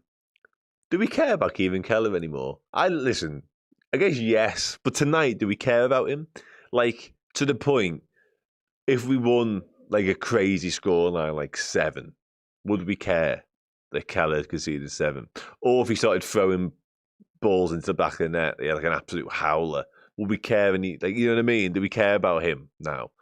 If it gets tight, do you remember we beat Sheffield United a few years ago and Gino Wijnaldum scored like a proper terrible scuffed volley from the edge of the box, and I think it was Dean Henderson in goal for them, let it through his legs. Like, if we score that goal to win tonight, but it's Kelleher letting it through, does anyone give a shit? No, I think we don't, do we? Yeah, he did win a few. Yeah, that's a good point as well. I like him a lot. I like him a lot, but at the detriment, at the cost of us winning. No, I don't know. I don't think we do. Tonight he gifts us something. That's what I mean. Will we feel sorry for him in any way if he just happens to be the reason we win this game of football? I think we're so lovable and he served us so well that it's hard to not want him to do well in a way. But then just, tonight solely, do we want him to become the worst keeper? Do you remember when he played against Southampton final game of like 2 seasons ago? And essentially, and I love Kevin Kelleher, but he doesn't play for us anymore. But he essentially became the invisible man. Is that what we want from him tonight as well? Just a proper howler. Well, definitely ghost us. I'll be buzzing. So, yeah. Is that me? Because that's fine. I think I probably prefer him to myself, to be honest. We care like we do. See, the car we sold driving, that's a really, really, really good way of putting it. Like, you don't want to see that car, like, someone going to the back of that car, or that car going to the back of somebody else, do you really? I don't think. Because, you know, you had some special times with that car. You hold memories in that car. Can't we have both? I guess so. Yeah, listen, ultimately, us scoring like 3 unsavable goals that he could have done nothing with is probably the ideal solution. And he pulls off a couple of decent saves along the way, because then we can all go home happy. But yeah, if it got to the point whereby it's crunch time and we need a mistake from somewhere and Kelleher just happens to be the guy to do it, does anyone care? No, but don't want him to be him, to be shy. Yeah, okay, no, okay, maybe. Anyway, he was on the bus. Who's on the bus? Well, I don't. Who's on the bus? Tell me off. All better off when that whistle blows. Yeah, I'm kind of in that camp as well. And again, I said it earlier on. I think the second the whistle goes, every single Liverpool player on that pitch and probably fan inside that stadium will forget all about friendships. They will be left in the tunnel. Yeah, if they get a pen, beware of Keith Kelleher. Or if we get a pen, actually, to the point, because he scores them and saves them. So if we're relying on a Salah pen to get himself back, to shake his funk and to start looking like Mo Salah again, we might be struggling. What did I make of Van den Berg's comments? Not surprised at all. Van den Berg was relatively outspoken. He spoke to us. I feel like he spoke to Steve over in America about his future at the time before he made the move. And he was quite, honest, I think, is probably the way of putting it. A little bit spiky about the opportunities or lack of opportunities that he felt like he'd been given during his time at Liverpool. Obviously, been out on a few loans, but I think he felt like he was primed for a chance, and it never really was forthcoming. Dutch is one way of putting it, yeah. Straight talking, potentially. Yeah, that's a good shout, actually. So it doesn't shock me for him to hear him come out and say what he said, because he kind of did it before he left anyway. He doesn't mince his words, old Sepp. I think it's fair to say. But anyway, our team's too nice. No time for Mr. Nice Guy. Yeah, very confident. 4-0 to Liverpool. Averts double hull. Double hull? What's that? And Kelleher shits his pants. What? Where have you been living under a rock? Kylian Mbappe? I mean, the one that Kepa hit into Miles, he didn't necessarily save, but he was in goal for it and then scored his own.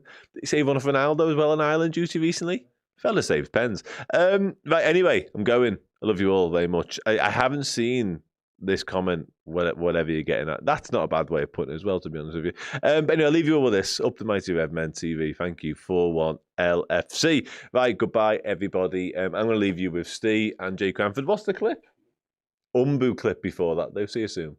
Overall, mate, they've kind of plodded along doing what Brentford kind of do. They've been, they've had some big wins, some big results. They're 13th in the league, which is about right, really. So fair play to them that they've got themselves, 10 points out of 8 games. They'll be relatively pleased with where they're at. Yeah, and I think 10 points out of 8, when you look at the teams they've played as well, they've took some losses, but that's to Man City and Chelsea as well, isn't it? They've played some of the big sides already. So yeah, I think I'm also a culprit of probably writing them off a bit too early this season. When you see the two lads going in, Webber and Visser, you're thinking like, where are them goals going to get replaced? And you're sort of looking like Jordan Anderson's coming in. We watched the wheels fall off of Jordan Anderson live, thinking, can he still do it? He looks like he's having a bit of a second resurgence over there at Brentford as well. So yeah, I think it's going to be interesting, and it's going to be interesting for us watching, because it's a lot of former Liverpool players in that team. You got Henderson's in there, Kelleher's in there, Van den Berg's in there. I'm missing one as well, aren't I? I think there's another one. Carvalho. Not playing too much, is he, on the bench a lot? But I would say something if he comes on and puts on past us, wouldn't it? So yeah. It's interesting, John, because we all talk about the goals. Then how do you replace the goals? They have a little bit. They found yet another striker. Brentford tend to find their forwards. Listen, they haven't scored tons of goals, but to be fair to them, they have done all right in terms of in front of goal. 11 goals in 8 Premier League games isn't to be sniffed at, especially like say when they lose their 2 main attackers. It looks like Igor Thiago is the man who they found to put the ball in the back of the net. Joint 3rd top scorer in the league on 5. Only Haaland and Semenyo have more in the Premier League this year. they have yet again replaced another centre forward, and he's another guy who Liverpool are going to have to be wary of this weekend. Yeah, he's a handful, isn't he? And he's, he's very quick, isn't he, for a big fella? Like, he looks like he shifts a bit. I was going to say, that's the sort of thing that worries me about him, is like, just obviously he's looked a bit better in the sort of like recent matches, but thinking about him going up against Kanate in terms of recovery pace and stuff and things like that. He is a handful, and it's not just that they've got him; they've got Sharder as well. They've got a few lads in the team who like, even if you necessarily sort of giving him too much attention, like one of them could pop up and put something in. So, they're doing quite well to replace it. I think they're one of those weird. They're almost, when I think of Brentford, they're almost, and it sounds weird to say this as if I'm damning them by comparison kind of thing, but they're almost like a Brighton light. You know what I mean? Like they operate on obviously on a much smaller budget and stuff, but they're in a very similar vein of sort of define these players. A lot of the players now who are sort of stepping up are players they signed 2 or 3 years ago. Hey everyone, welcome back to the show. Yes, watch along time coming up in roughly about 11 minutes there or thereabouts. I'll be joined for this one by Jamie Cranford. Hopefully Liverpool will end Saturday evening with 3 more points in the bag. It's the due. If nothing else, they do a couple after this. So yeah, 3 consecutive, unfortunately, losses in the Premier League. They stopped the rot in midweek in Europe. Now it's time to do the same in the Premier League. What will be a very tough game at Brentford. Let us know your thoughts in the next 10 minutes or so. And we'll read through as many of those as we can. Any questions, comments, all that kind of good stuff. Do use the live chat, and we'll get to those, like I said, at the moment. Car Razor says, is Chloe at the GTEC? Yes, Chloe is at the GTEC. So we've got boots on the ground. We've got boots in the stadium. We've got boots in the studio. We're covered all over the gaff. Yeah, but yeah, Chloe has travelled down there. Fair play to her. She left at like lunchtime-ish today to get on that bus down there. She won't get home until the very early hours of tomorrow. I mean, it'll be basically, I might have gone to bed and be awake again by the time Chloe gets home. So yeah, she is. So yeah, keep an eye out on there. There'll be stuff coming from the stadium as well, clips, comments, thoughts, and of course, I'm sure Chloe, if the Reds get the business done, you might even see a vlog on Chloe B's channel as well.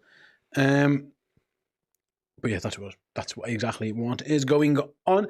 Before we start, very, very quickly, one last final shout out to our sponsors, oosh.co.uk. If you guys want to be at Liverpool versus PSV in the Champions League in a couple of weeks' time, our good friends at Oosh are giving away a hospitality dugout, pair of tickets, £200 spending money, and a night stay in Liverpool as well. So if you've never been over and you're thinking, oh my God, there's no way I'm going to get a hotel now, even if I win, they box that off for you. There's a night in a Liverpool apartment for you. So you've got somewhere to stay. You've got £200 to spend, so you can get here and you can go to shop and spend some dough as well, and you can watch the game from the hospitality suite. If you win that competition, head to the website. There's a link in the description. There's a QR code that pops up sporadically as well throughout the course of the show.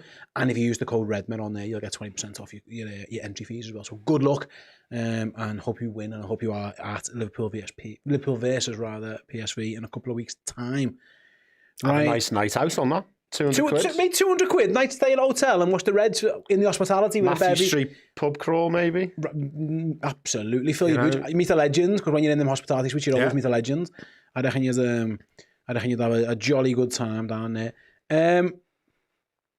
Mark says, yeah, I'm looking forward to seeing Curtis Jones play to see if he keeps his game at top notch. It was interesting because Curtis was really, really good in midweek. I actually thought when he came on against Manchester United again, he made Liverpool look a little bit better. Maybe could have done a bit better towards the end with the goal, perhaps being harsh potentially in terms of he kind of vacated a little bit of an area, but for the most part he played well.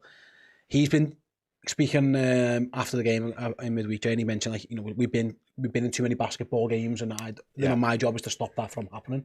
And against Frankfurt, different opposition, but Liverpool did do that. It wasn't end to end. They had one attack all game. Granted, it was a good goal and he scored, but Liverpool did have control of that game pretty much from the off. So that's exactly what Curtis will be looking to do today. Brentford won't be looking to allow him, the likes of Henderson and Yarmouk and Damsgaard, but that is Curtis's job in the side. And if he plays well, Liverpool will probably win the game if Curtis has a good game. Yeah, I've been really impressed with him in recent weeks. I know there seems to be like a core of people who don't get him as a player, but I think he's definitely maturing now. I mean, this is probably his 5th or 6th season. As he's never quite being first name on the team sheet in terms of the midfield selections, but he's always been in and around squads, making appearances. I do think he's developing that maturity now.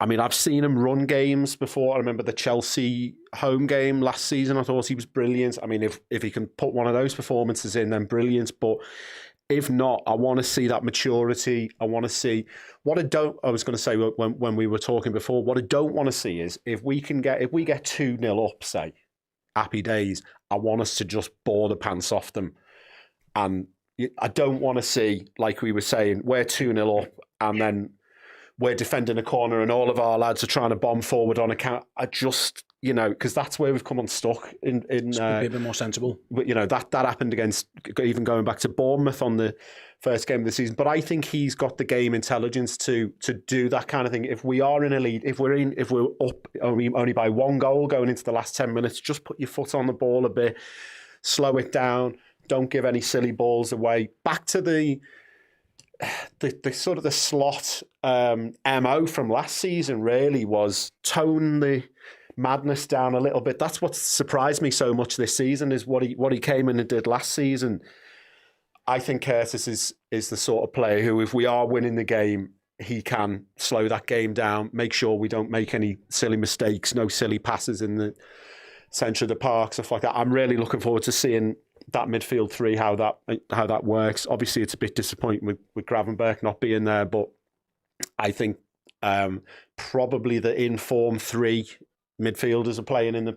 Well, we'll have to see how the formation lines up, but it looks like they're going to be the midfield 3 today. So, yeah, really looking forward to seeing what Jones can do. And he scored a great goal at the GTEC a couple of seasons ago. I don't think we won the game in the end, but, yeah, another one of them, please, Kurt, if you're watching. I imagine you're probably not, but... There's a light show happening at the GTEC at the moment. It's all action. It's Florian Wirtz and the European lads will be used to this. It looks like a discotheque from the mid-European city. Look at that. The GTEC is lighting up for the dance show, it appears, as the players make their way out onto the field. A little European-style disco for some of our European lads, and maybe let's get some dance moves on the go as they walk out of what is like... It's like the Undertaker coming out in have a big dark tunnel. Like they'll play some music or something. Yeah, it looks moody, doesn't it? It's mad at the moment. Just look at the league table. Obviously, after results that have gone around, Liverpool found themselves in 6th position at the moment. Obviously, they can jump very much back up to 2nd with a win, which is what they'll be definitely looking to do. Above Sunderland, by all means, the Premier League's mad. The way results have gone today, Liverpool have slipped down all the way to 6th. They'll be looking to climb back up there today with a win. But yeah, it's going off. Here's Jordan Henderson coming to meet all of us. Play the nice hug with Mo Salah nice. There. Nice one for Gakpo. Loads of his old teammates. Jordan, first time playing against Liverpool, obviously since he departed. He'll be looking to have a good game. I was going to say he'll be wanting to impress. Put a marker down, won't he? I wouldn't say it was an acrimonious. Well, it was kind of, wasn't it? He felt a bit hard done by being told he wasn't going to be starting, but I feel like it was the right time. It was the right... Obviously, the move to Saudi was a bit of a nightmare for him, but, it was the right time for us to let him go. We needed to move on. We needed to get more legs in that midfield. Yeah. But he's still got a lot to offer. There's been people, saying, why the hell's he in the England squad? But he's still a good player. He's just not quite the level that Liverpool... He's still a good Premier League. He's been a very good Premier League player this year. It's been some of the oldies who you thought were cast away by big clubs like Granit Xhaka as well, Jordan Henderson, showing there's a little bit of life in some of these old dogs. I'm sure he'll be hurrying and harrying around Liverpool's midfield as best as he can today. Right then, we are about 2.5 minutes away or so from the start of the game. So do us a favour. I'm going to go to a very, very quick break, during which I need you to do me a couple of favours. Press the like button and then in the live chat, let me know where in the world you're watching and give us your score prediction.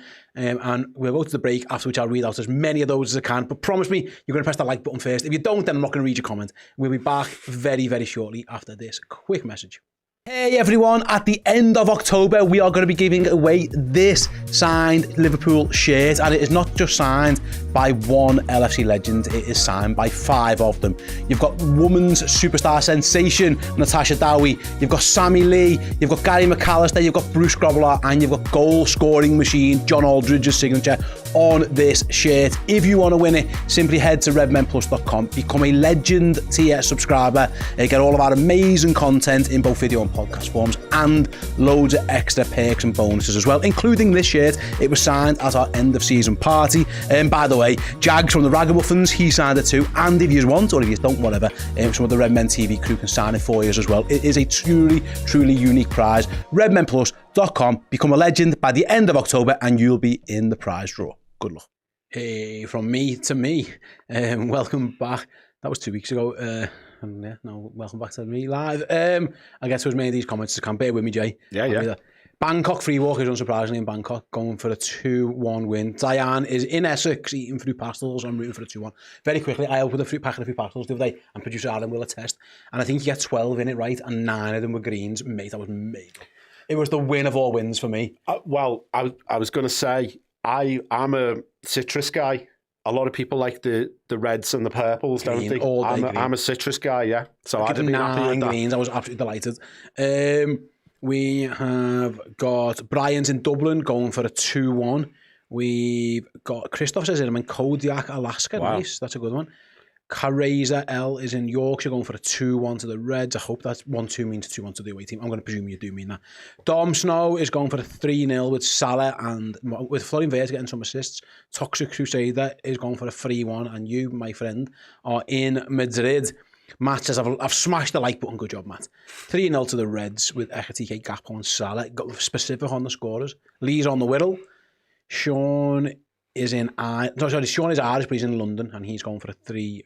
It's 4 a.m. for Dr. D in South Korea. Shout out Dr. for D. being up with us. Hayden's in Edmonton, Canada, going for a 3-2. Paul Mack is in Waterford, Ireland. 1-3. I hope that means we're going to win. Kushti Kui, nice name, down on the south coast in Plymouth, 3-0. Paul is in Belfast, going for a 2-1. Emma's in Crosby, 2-1. And I think I'll do some more. Zaneb is going for a 3-1. Nick is in Barnstable going for a 3-0 as the players take the knee just before the show. And we are underway then at the G-Tech. I'm going to put a song on and see if it works. That's my number one job. There we go.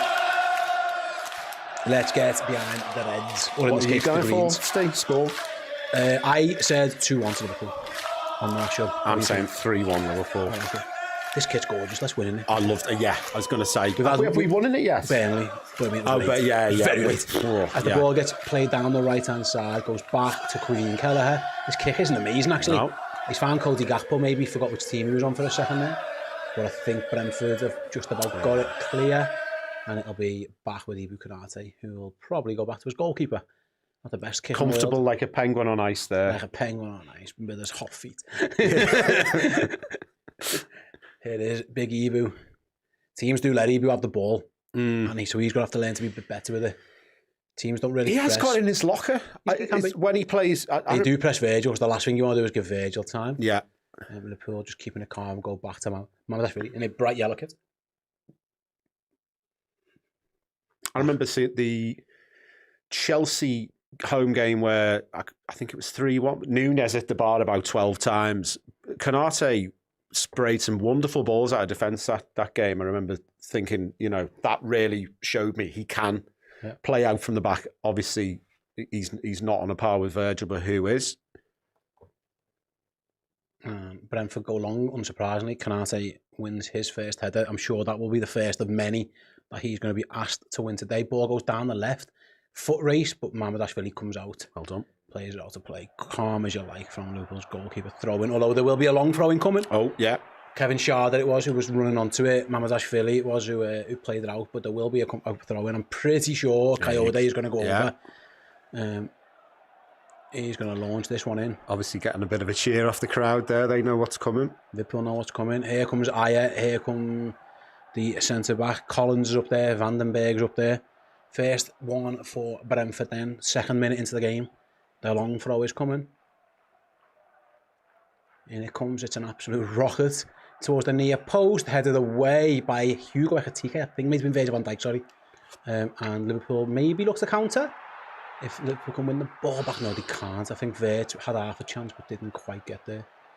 And it's going to be throwing on the other side. I think it was it was a big error from Virgil. That's what commanding. That's what he was. That's what you want. Dealt with comfortably there. Yeah, with more of that. If they get any more of this one's going to come from a different angle. If he's going to take the long throw, he's going to throw it in from there. Well, he is the right back, so maybe he's just going to take a normal throw.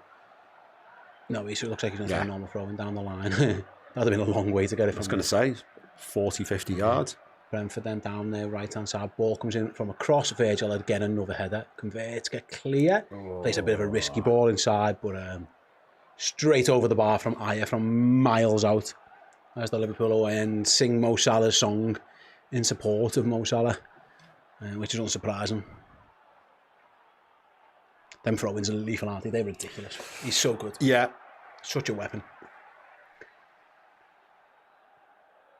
Right then. The familiar sight of a first-time Jordan Henderson whipped cross there, which we saw for so many years, but thankfully it wasn't onto the head of a Brentford player. Yeah, it's a bit weird seeing him playing against us. I'd not kind of. Obviously knew he was going to play, but now I'm actually seeing it with my own eyes. Then Liverpool take their own goal kick long, and give the possession away straight to Brentford. But Liverpool, I've got it back. It's gone all the way back to the goalkeeper. In fact, he's going to have to do a better attempt this time. I think this one was he looking for. He's looking for Gakpo. Cody's getting fouled. Surely, referee says play on. Come on. He said you were backing into him. I don't know if he was.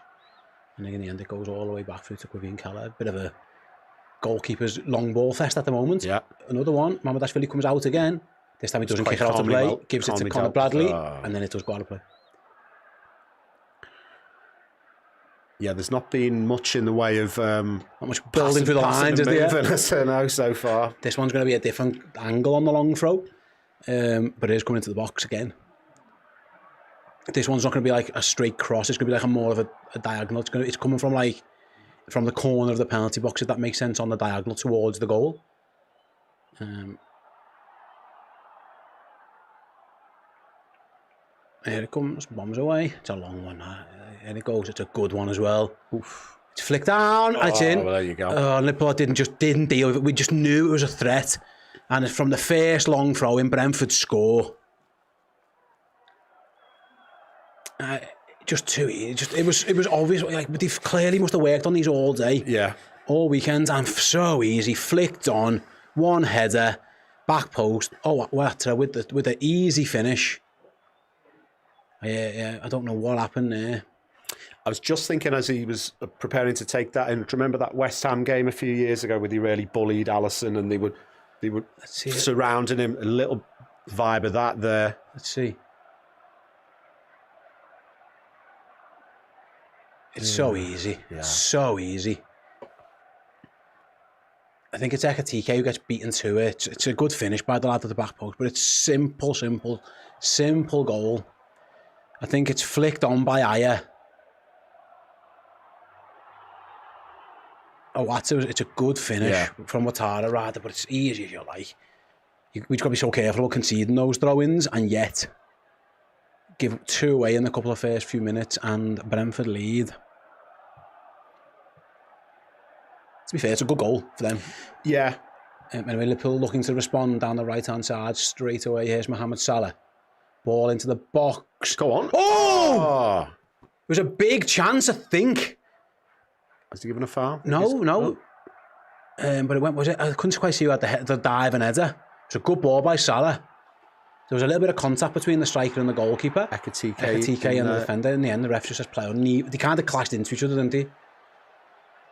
No, it wasn't really a chance. It was more of a slip. How do you defend that better, Jay? What can you do? Because it's a good throw, it's a good flick on. Is it battling for that better, like maybe? Aya kind of slips between a couple of people. It's not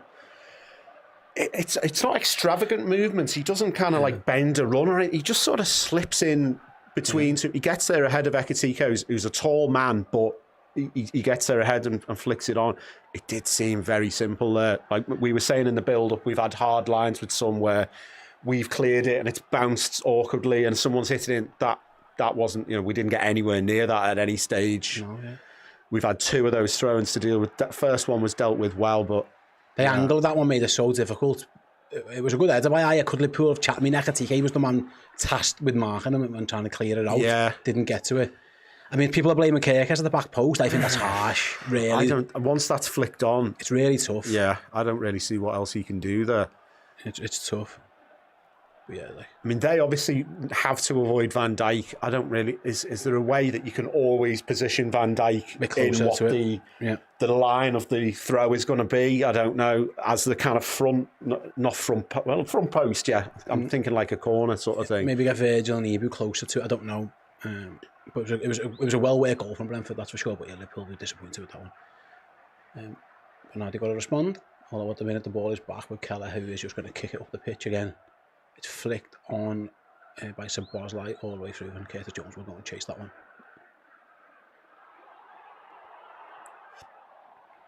Well, nightmare start, but Yeah, plenty of time to come back. plenty of time. Liverpool aren't used to being 1-0 down, by the way. It's been a regular occurrence. As there goes Milos Tsimikas down the left. He crosses Very early low. ball. Nice ball. Salah just couldn't quite get there. Liverpool will recover it though through Conor Bradley. Finds Jones. Wirtz in the middle of the pitch looking for a space. Good ball Nice. down the corner Wide. to Jones. He's got Salah right. Salah crosses towards the near post. Comfortable. There was no one running in. And it goes straight into the arms of Kelleher. Salah's looking for a near post runner there. And one didn't come. Promising little bit of build-up that, and obviously nothing came from it. Yeah, I'm not sure who can even make that one, to be honest. No. No one really there. Here come Brentford then, down the left with Aya. Cuts past Sabaz way too easily. Let Stam's got to take over. Long ball forward. Mamardashvili will get there. I think that's a good throw. You know, Liverpool didn't. It's obviously you want to win that first header. Don't get me wrong. I think the worst bit was conceding the throw-in. From there, it was a good throw, good flick on, good header. That's tough to defend, really. Yeah. You've got to try. If you don't get that first contact, you're in a world of trouble. I didn't like how that we'd give. It was really easy from between the goalie and Conor Bradley's touch that give the throw-in away. Yes. It's something you've got to be careful of against these. Yeah, I thought Mamardashvili did well. Just he didn't put his foot through it, just cushioned it, but obviously Bradley couldn't quite get it under control, so it was a bit sloppy. And it's something you don't really think. They've got to throw in, you know, way outside the box. Liverpool have gone long this time. Gakpo, Salah's touch, he goes down, and Clyde's into Quavine Kelleher. No foul given. I think he's just whacked into Kelleher though. Salah kind of stumbled. He got a nudge in the back, and it was a big collision with the goalie. Oh, it could have been a big chance. It was just a big kick up the pitch, Jay. Ekitike makes a nuisance of it. Gakpo slides in Salah. Good ball. Oh, his touch just gets away. And then he is just nudged in the back, but I don't think it's a foul. Aya just leans on him a little bit. He can't have stumbled already going down, And then he does collide. It's a big collision, actually, with the goalkeeper. Yeah, if that's just instantly traps, that should be 1-1 there. Yeah. But, yeah. Fairly promising signs since we've gone down. We had the Salah. I thought the move for the Salah cross was nice. Obviously, it didn't come to anything, and that was a decent move. So we've shown that we can, we can Get in behind them. Yeah, get chances against them. And then Curtis Jones goes back to Milos Tsimikas. He'll probably go back to his goalie from that angle, you would think. And that's really 2 Tsimikas. Be careful, boys. What are we doing? That stayed in. Remember, that's really prevents the goal kick on the throw-in, which is good. Oh, sorry, the corner kick on the throw-in.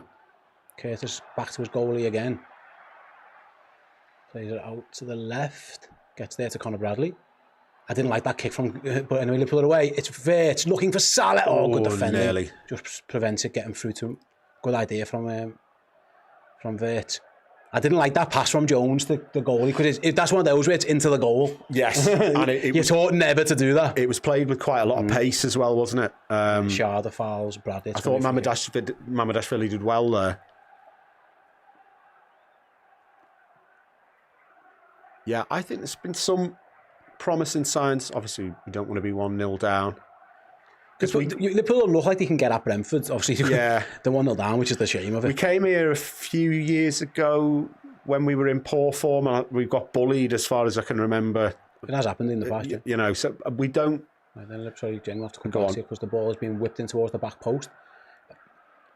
So it was that. Was a Salah? Salah, yeah. A bit of a miss kick, I think.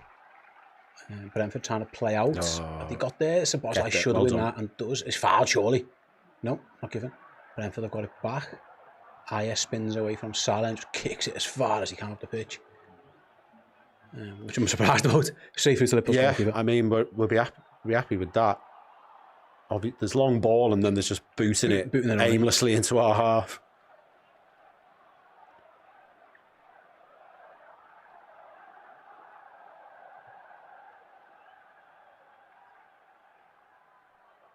Hebrew Kanate asking for someone to come and get the ball off, and Mo Salah comes all the way deep just to get involved. Here's Curtis Jones. Good turn by Jones, and he's away. Lays it off. Sabozlai playing almost like a right back at this moment in time. Someone's got to. We need to someone who's got to come and find space. You want Jones and Wirtz on the ball, you would think, in these situations if you can. Jones looks to be playing the deepest of the threes. He's picked the ball up off the Wirtz centre on the backs. spin, plays it in around the corner, gets it back, there. does well, yeah. Good little ball, good idea, but it was well defended. And Brentford might look to counter maybe, although they haven't really got any balls on either, so play that out to their right-hand side. Just a couple of times now, Wirtz just played that slide real ball. Brentford have defended it well, to be fair, Jay. Yeah, I mean, that's what he's in the team for, is, you know, kind of the Trent replacements in terms of chance creation. Some of them aren't going to come off. We only, you know, if he tries 5 and 1 comes off and we score, then great. Yeah. Liverpool's pressers, at least they're trying to press at this moment now. Brentford trying to play around the back though, they've done well. Got to halfway with Aya, he's a strong boy. He's gone for the big switch over to Sharda. Kirk just about does enough on him, and Liverpool win the ball back, and it goes back to the keeper. Right then, what can he do? Who can he find? Bradley. Better. Jones round the corner, good little tip, flick inside by Curtis, and pops off to Szoboszlai. Needs a pass though. He has got, obviously got Kirkes, he's got Gakpo, that's where he goes.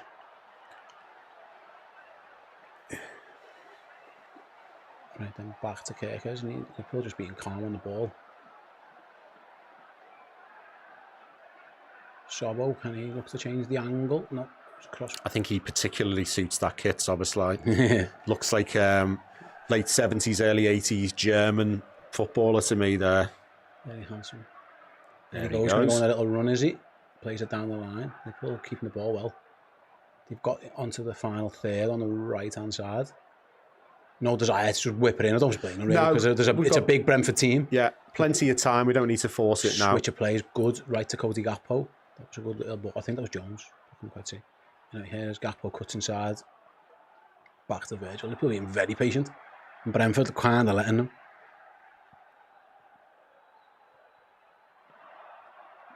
Just knocking it about at the minute, trying to find a gap if they can.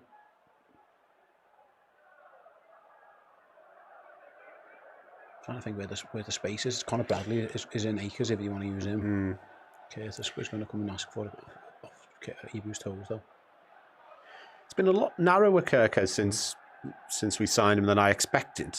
Salah tries to find Ekitike. He's inside here. He might get caught out. Gets something on it. Good play by Kirkes to block the long ball. Ooh, that was a poor pass that. But Van Dijk played a really poor ball. He's done well to get back and just block the run of Sharda. No, he's blaming Kirkes for that pass. It was his pass. Yeah. Kirkes done well just to get a toe on it. Yeah. It was a poor ball by Virgil. Anyway, no harm done in the end. Virgil actually tracked the run of Sharda well to stop any real danger. Good ball through the lines, yeah. Szoboszlai, Kirkes, Gakpo. Go on. Kirkes, poor from Gakpo though. Too easy. And Brentford can clear. And to Liverpool. Szoboszlai nods it out, throw in to Brentford. That was a poor ball by Gakpo. It was an easy pass that really. Yeah. Liverpool moved it so well and it just overhit it. First time for a bit of an overlap there for Kirkes, but Gakpo couldn't find him.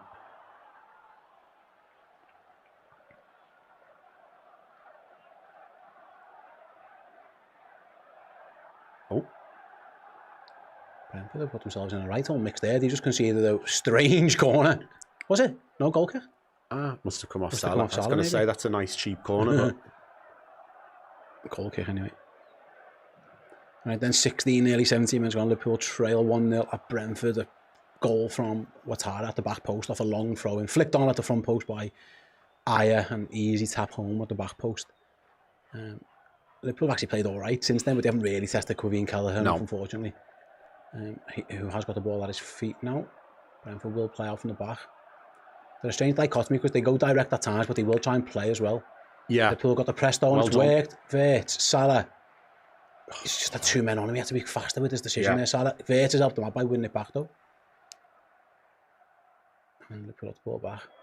Just isn't happening for Salah. I don't know if it's confidence. He just, again, Pete, prime Salah there just flicks that round. It's instant, isn't it? Same with where he ran into Kelleher before. If he traps that perfectly with his right foot, then he just passes it into the net. But hopefully today, we were saying in the build-up, hopefully today's the day where it starts firing for him. Not showing it so far, but as the cliche goes, if he gets one, he should start. Ekitike's found himself dropping all the way Yeah. back. Liverpool's goalkeeper has it. Quiet start for Ekitike. He's had a few little flick-ons and things. Liverpool's goalkeeper kicks it way too long, so a goal kick. To Brentford. Milos really looking to find, I think it was Gakpo on the left, but just overcooked that one. Goal kick.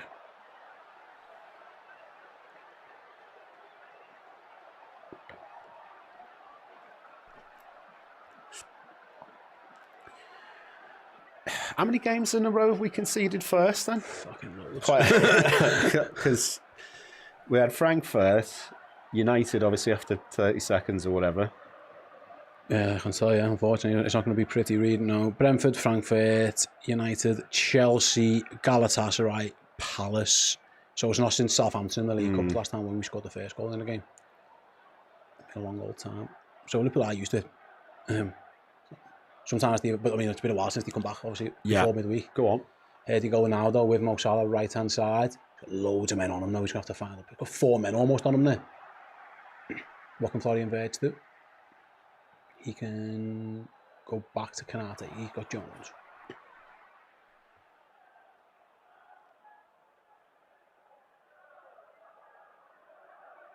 Nice ball by Jones. Finds it in space. Dumps to Bosley. Miles out though. Plays it round the corner to Wirtz. Cuts inside. Florian Wirtz. Plays around the corner to Ekitike. Back heels it. Wirtz! Oh, just wide. An inch wide from Florian Wirtz. That close to having his first Liverpool goal. It was Ekitike with like a back heel shot. The deflection fell to Wirtz and he just wide, Jay. Clips the drink, the drinks bottles. That. Needless to say, that could have done with going in for him for the result of this match. Is it harsh for me to say? I think he should have scored. I think he should score there. He doesn't have to put his foot through it to that level. You know, Kelleher's doesn't. If he just side foots that into the corner, I don't think Kelleher's getting there the way that it fell. It's there for what I would say is Liverpool's attack has got enough in it at this moment. I feel they've got a few chances now. I mean, that he should have scored. If Brentford are thinking we'll hold on to this for the rest of the game, then they've got a job on them because I think that's going to be tough for them. Yeah, Ekitike, I said he'd been quiet, but he was trying to power a back heel there. Yeah. I think he was trying to score, wasn't he? Yeah, absolutely. Van Dijk plays it. Get out of the way, ref. Get to touch him from. Go on, Szoboszlai. Hey, play on. Szoboszlai carries away with it. Szoboszlai down the middle of the pitch, plays it out wide. Wirtz. Oh, he was looking for Gakpo at the back post again. Well defended.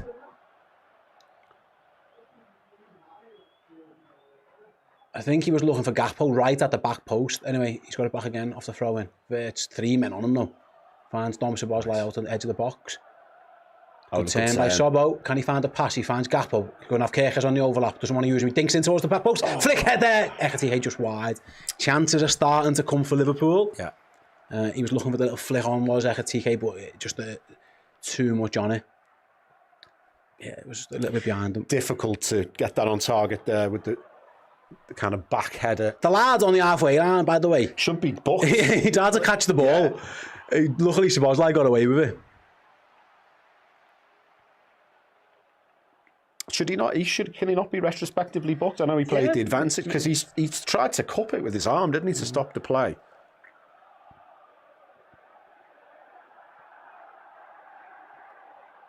I'm going to play a song, see if we can get going. Yeah.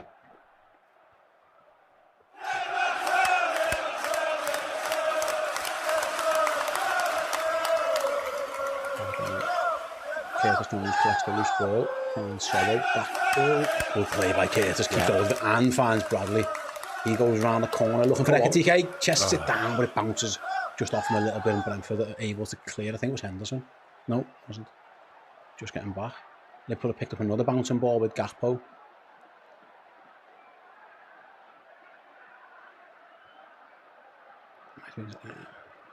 Kirk has it down the left and he needs a pass though. Someone's got to give him a hand. There was no one there because Gakpo drifted inside.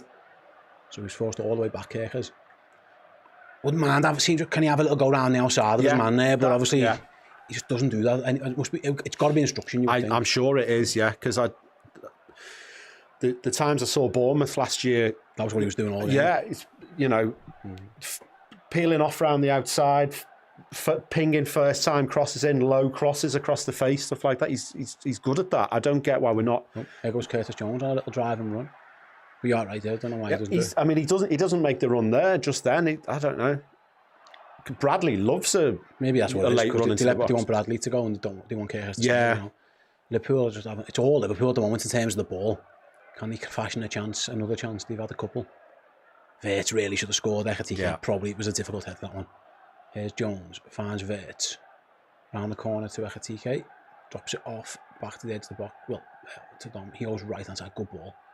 Conor Bradley, back to Szoboszlai. Liverpool don't want to cross it, I don't think. I think that against this big Brentford team, maybe they're going to try and force the... Fair enough, because you can get into that pattern of just swinging crosses in and nothing coming of it. Here's Gakpo, though. He's going to cut inside. He's going to have a shot.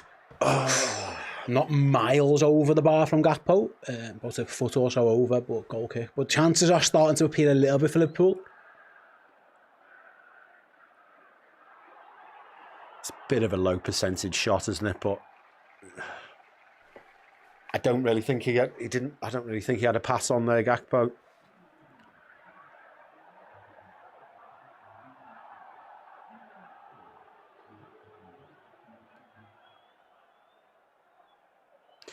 It's been fairly patient from Liverpool, but they haven't had the ultimate reward of a goal yet. But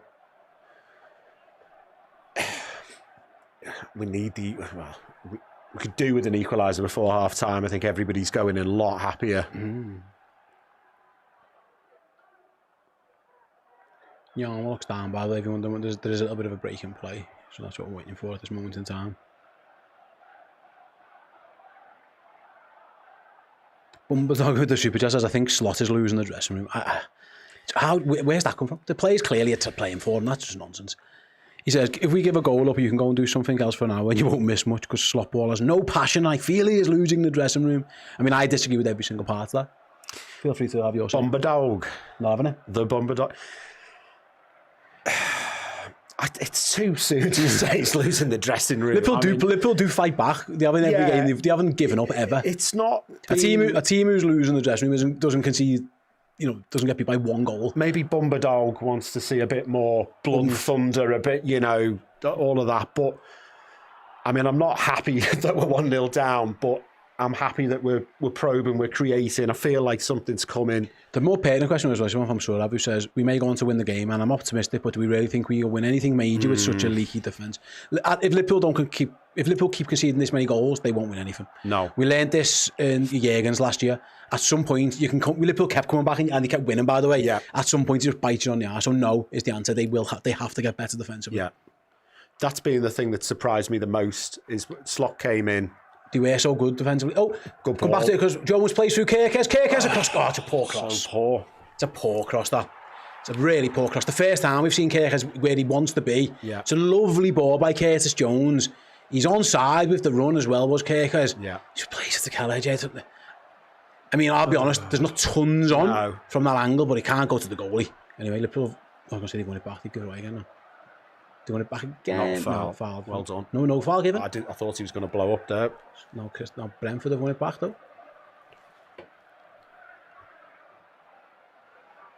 Yeah, what was I saying? Yeah, Slot comes in.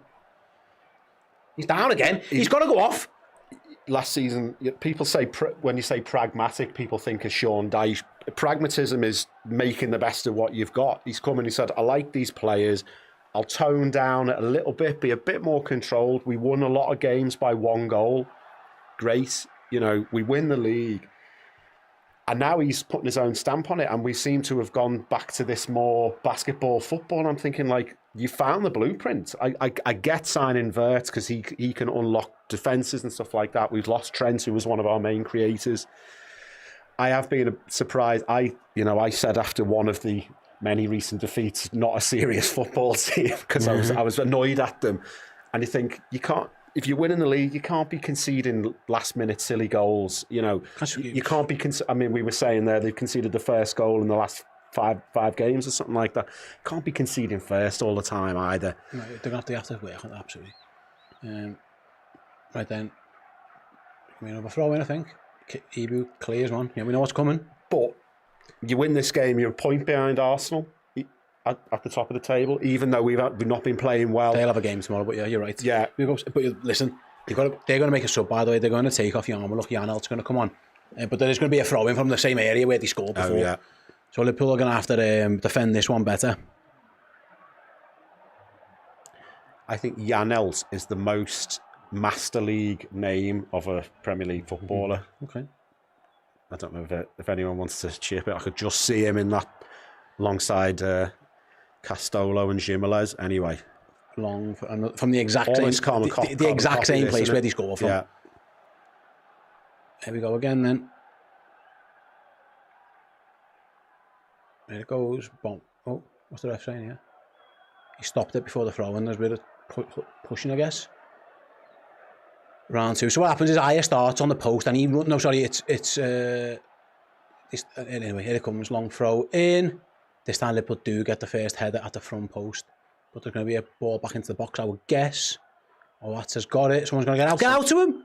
Cross comes in. Header at goal is easily saved. And Liverpool can break. They have got a Sharders down, but Liverpool aren't asked. Yeah, they didn't kick the ball out, did they? So carry on. Yeah. They put the cross in, so Liverpool can play on.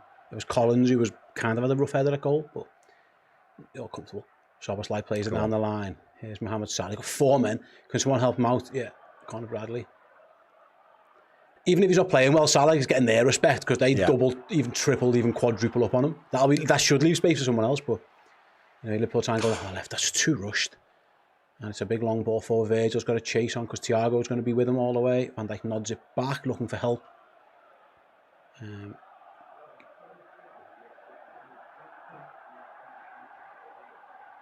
That was Curtis Jones just lost out to 50-50 a little bit, and Brentford have the ball back down there right. Here's Coyote striding. Someone's got to go and close him down, please. Kirkes needs help here. He's 2-on-1. For now, the cross comes in from the left, easily cleared though. Virgil can Liverpool launch a counter to try Ekitike to flick it on. Jordan Henderson picked up the loose ball. First time Brentford have had the ball for a while, really. Yeah. The first bit of possession in our half. Here's Ouattara, the goal scorer, inside to I think that's Janelt who's just come on. Cross comes into Liverpool's box again. Little flick away from Virgil. Come on. Mo Salah dropping deep to try and clear that one. He's going to try to launch a counter towards Florian Wirtz, but way too much on it. Throw in to the home side. Half an hour gone. Liverpool still trailing by 1-0.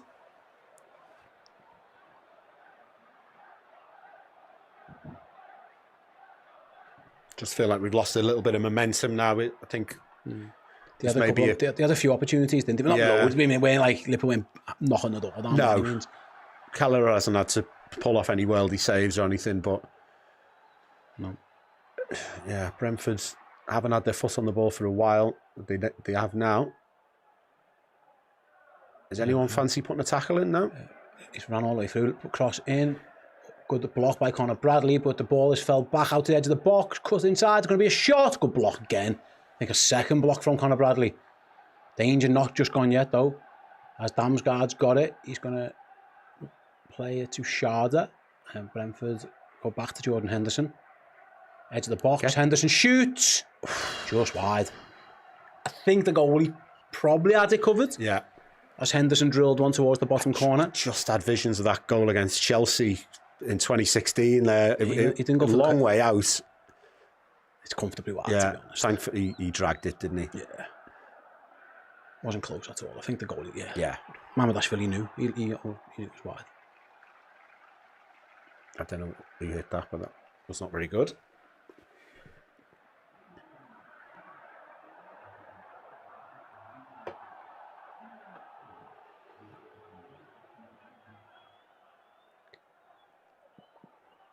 Liverpool have done exactly what they didn't want to do and get the G-Tech up. It feels like it's rocking, and they're just playing for throw-ins now. But the ball has gone out. It's going to be the Liverpool throw-in, just like Conor Bradley can take. Let me swap me tea for the Dr. Pepper and see if that brings us any better joy. Yeah. Right then, remember that's really ball at his feet. Clips it forward. Good defending. No, Ekitike looked to try and hold it up. It was good defending. Brentford can clear a little bit. Kirkes is battling. No foul. Well, he might get booked for that.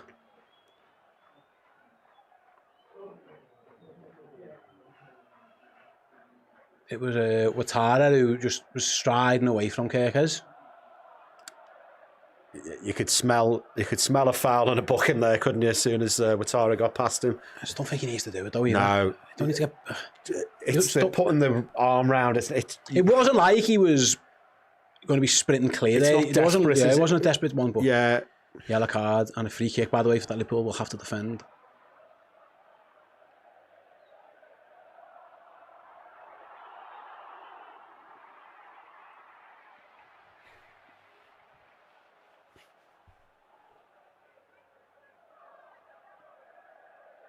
Free kick whipped into towards the back post. Flick on. Liverpool get the second ball clear. Just about Jones does well. Jones. And again, unlucky.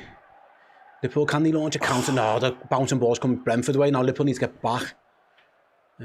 It's Henderson again. We know what's coming. No, it looked like he was going to go for that curling cross. He set up for it, but chose against it in the end.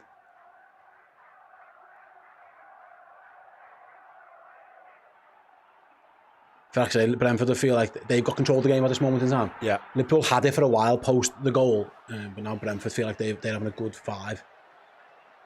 The ball goes over Virgil's head. Sharda might be in. Kanate's got some defending to do, pass it back to his goalie. Virgil, too casual there, I think. Yeah.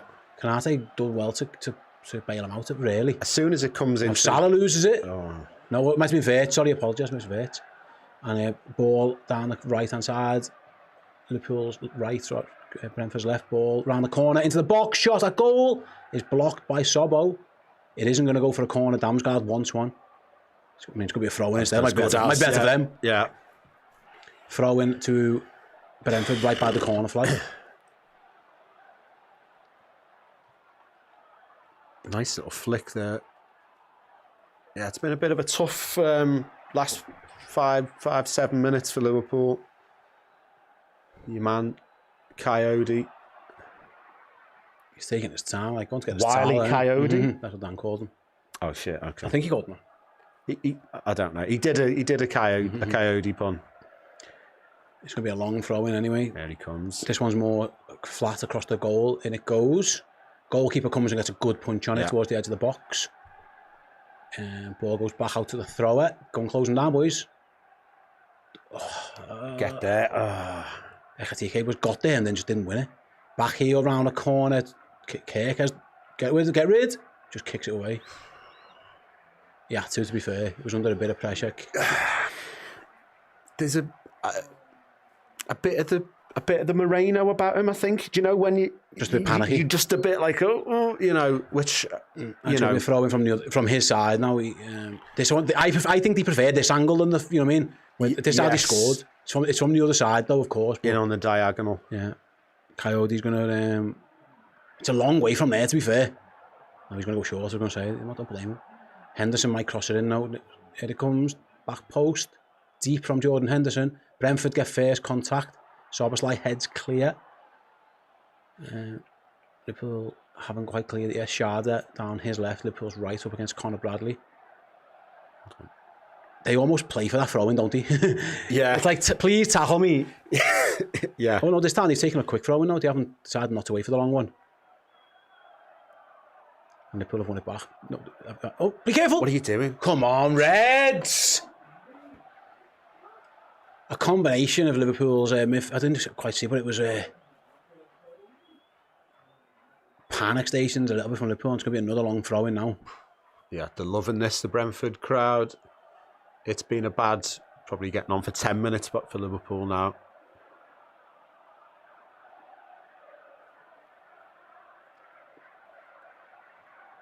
Here it comes again. Let's go short again. Surprised at that. Although there will be a cross into the box instead. It's a rubbish one. Awful. Can Liverpool break with Gakpo? Can he win it first? Come on, lads! Win a fucking tackle, boys! Yeah. Jesus Christ almighty! Apologies. Just win a tackle! 3 times. Liverpool have just lost out. Rubbish. Dangling a foot, and in the end, Ouattara's ball goes harmlessly over the bar. But Liverpool just needs to win a challenge. This time it was Gakpo. Anyway, all's well that ends well. Goal kick.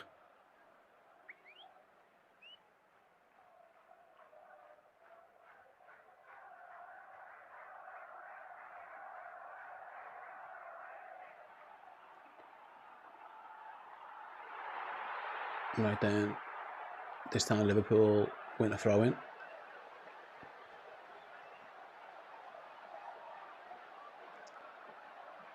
In the right back position that Conor Bradley will take. I thought Liverpool responded okay to going 1-0 behind you, but the last 15-20 minutes have been, I mean, it's not been great. No. Here come Brentford again. Canate heads clear. So what control Liverpool haven't got any. Curtis Jones said about basketball games, do they? This isn't a basketball game. Liverpool like half penned in. Yeah. They haven't been in there in the Brentford half for a while. And here go Brentford again. It's Igor Thiago into the box. Good tackle by Virgil. Edge of the box though. Shot's going to come from distance. Mamardashvili tips over. It was a good effort from Damsgaard, who is good from that type of range. Yeah, the goalkeeper saying, let's go, boys. Van Dijk did well originally, Jay. Yeah. They pick up the second ball too easy. Rubbish clearance. I was going to say, it's a bit of a nothing clearance, isn't it? He does well initially, just doesn't dive in. Van Dijk wins the ball at the right time. Yeah, I thought momentum was building after we went 1 down for Liverpool, but it's, last 10-15 minutes, we've hardly had a kick. There's been no passing. And it's a corner to the home side. No chances. It's all been coming at us. Right then, in comes a corner, deep corner. It's nodded behind by, I think Brentford, it was Collins. It came off, goal kick to Liverpool. He wants the cut. I'm not sure what he's saying, but Liverpool play the short goal kick out to Bradley, Sobbo, Jones. Can Liverpool build from here, please, boys? Yeah. Right then, Jones plays it down the line. He's got Wirtz. He goes round the corner. Kirkes. He should be able to whip it in from there. He does. Good ball in from Kirkes. Back post arriving was Conor Bradley. He's got it, but he was forced to chase it. Bradley, Soboslai. Round the corner, first time into the box. He's going to fall to Wirtz. He's looking for a gang. He needs a little space. Quick. Jones flick. Good flick by Jones. Kirkes' cross is a good one. Headed clear only as far as Jones edge of the box. Fancies a shot. Curls it straight into the hands of Queen Keller. Too easy that really. That was a tame effort from Curtis. He goes to place that, Jay, but you're not going to place it unless you go top bins. Like, I mean, he has done that before. Needs a bit more power on that, you would guess. Yeah, foot through that. You could even go near post foot. I mean, like a De Bruyne. So, I mean, it's obviously a difficult thing to absolutely lash it in from there. He tried to recreate the Everton goal almost, which is again very difficult. But didn't. It's a bit taming. Bit of joy for Kirkes, which is what... Two good balls, actually. He played 2 good crosses. Yeah. The first time he's done a lot from an attacking sense, really. It was the first time he'd done anything. Yeah, anyway, Szoboszlai, ball in the left back position. Plays it through the lines. Jones, just behind Kirkes, but he collects it and gets it back off him. Curtis is trying to get on the ball. I think he's been our best player. Other than there was a little flick where he just flicked it to no one. I think he's been very good. It's too easy. Poor ball, Szoboszlai loses it and Brentford can counter. They've got men over. Szoboszlai does well, to be fair. He made up for his own error. Wins it back. Can Liverpool launch a break down the right? Ekitike's got it. Sharda takes it off him way too easily though. One better from Ekitike there. And Brentford can attack down their left. Although they played a rubbish ball right through to Mamardashvili. Fair play to Sobbo. He done well there. He sprinted back.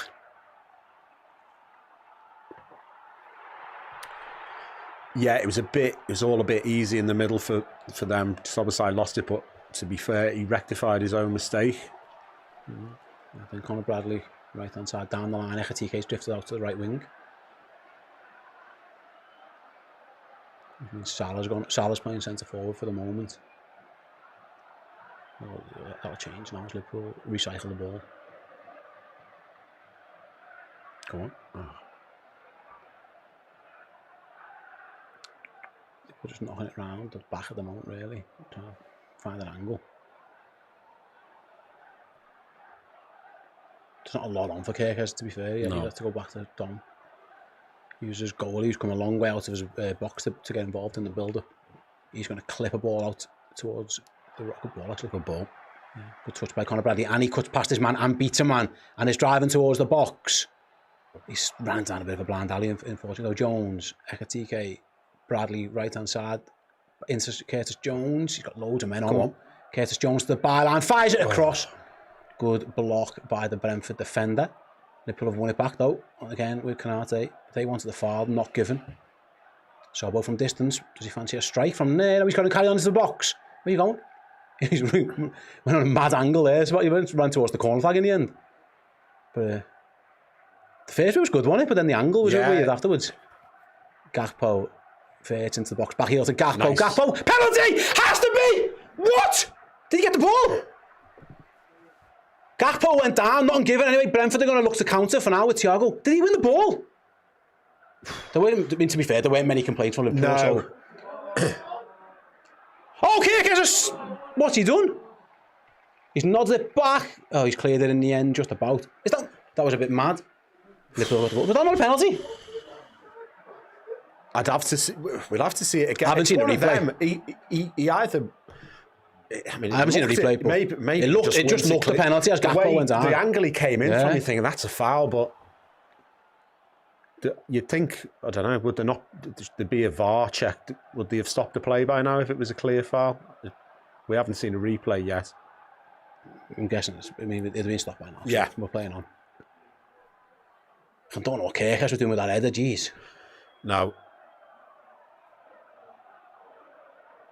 You make Ekitike just plays a poor pass. Brentford can counter and they're in. Oh, it could be 2-0 this. It's 1-on-1 with the goalie. Konate's trying to get back. Shoulder! Scores. 2-0. That's oh, God.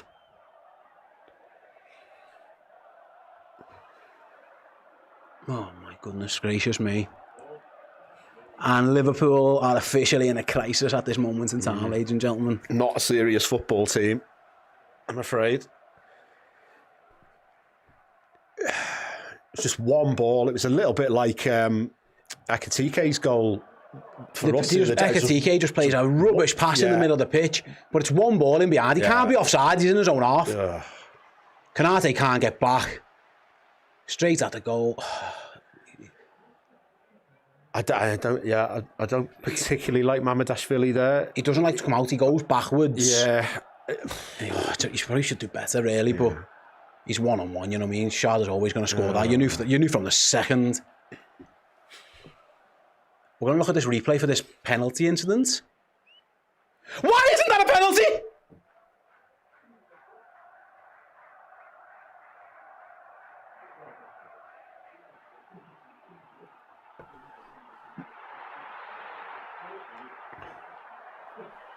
Did he not trip him there? He jumps on the floor a bit, Gakpo, to be fair, but... The old does he touch him? anticipating contact. Let's see. Have a look. It's a bit theatrical from Gakpo, to be fair. I'm not sure. Anyway. It wasn't given. Anyway, 2-0. Lewis says, this reminds me of the Hodgson days, jeez. But tonight says, make it make sense. I can't. It's really poor from Liverpool. I wouldn't go that far, Lou. I mean...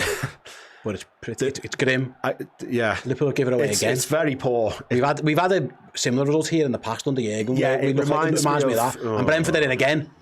It could be 3 before half time. Thank goodness Conor Bradley got back and defended. The manager's he's got some serious work to do at half time. There's 3 added minutes. We played 2 of them. Why did he dive? Why didn't he just he was going to get fouled? Yeah. And then when it was one ball through in behind, it was just Liverpool give the ball away so sloppy in the middle of the park. Ekitike of all men, who's been one of our better players this season, and then one kick behind and they were in. I think the goalie probably could have done better as well. No one really covers themselves in glory for Liverpool there. And Brentford smell blood because they're on the attack again. Why is that happening? Oh, you're right, we're 1-0 down, but you can understand getting picked off like that in the 89th minute where you're going all out. We've got another half there. We've lost the ball, and then all of a sudden, just one pass. Anyway, so Liverpool. I mean, Szoboszlai just prevented the corner by giving a throw away. I wonder he might be better just letting them have the corner. Yeah, because a long throw into Liverpool's box coming.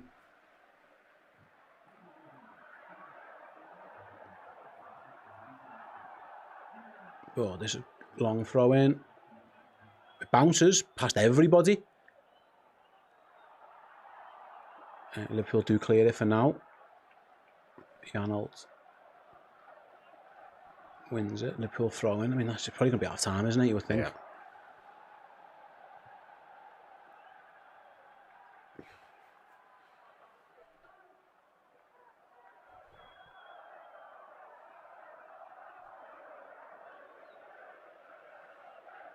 I'd like to know your thoughts in the comment section, penalty or not. I mean, I think he did make the most of it. If there was contact, he jumped on the floor after it, that's what I would say.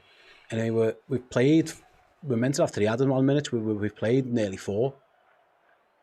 Referee's going to continue to play on for now. Maybe one last attack for Liverpool if he can get the ball in the box quick enough, but they're going nowhere at the minute. Yeah, it's almost like they want the whistle, I don't know.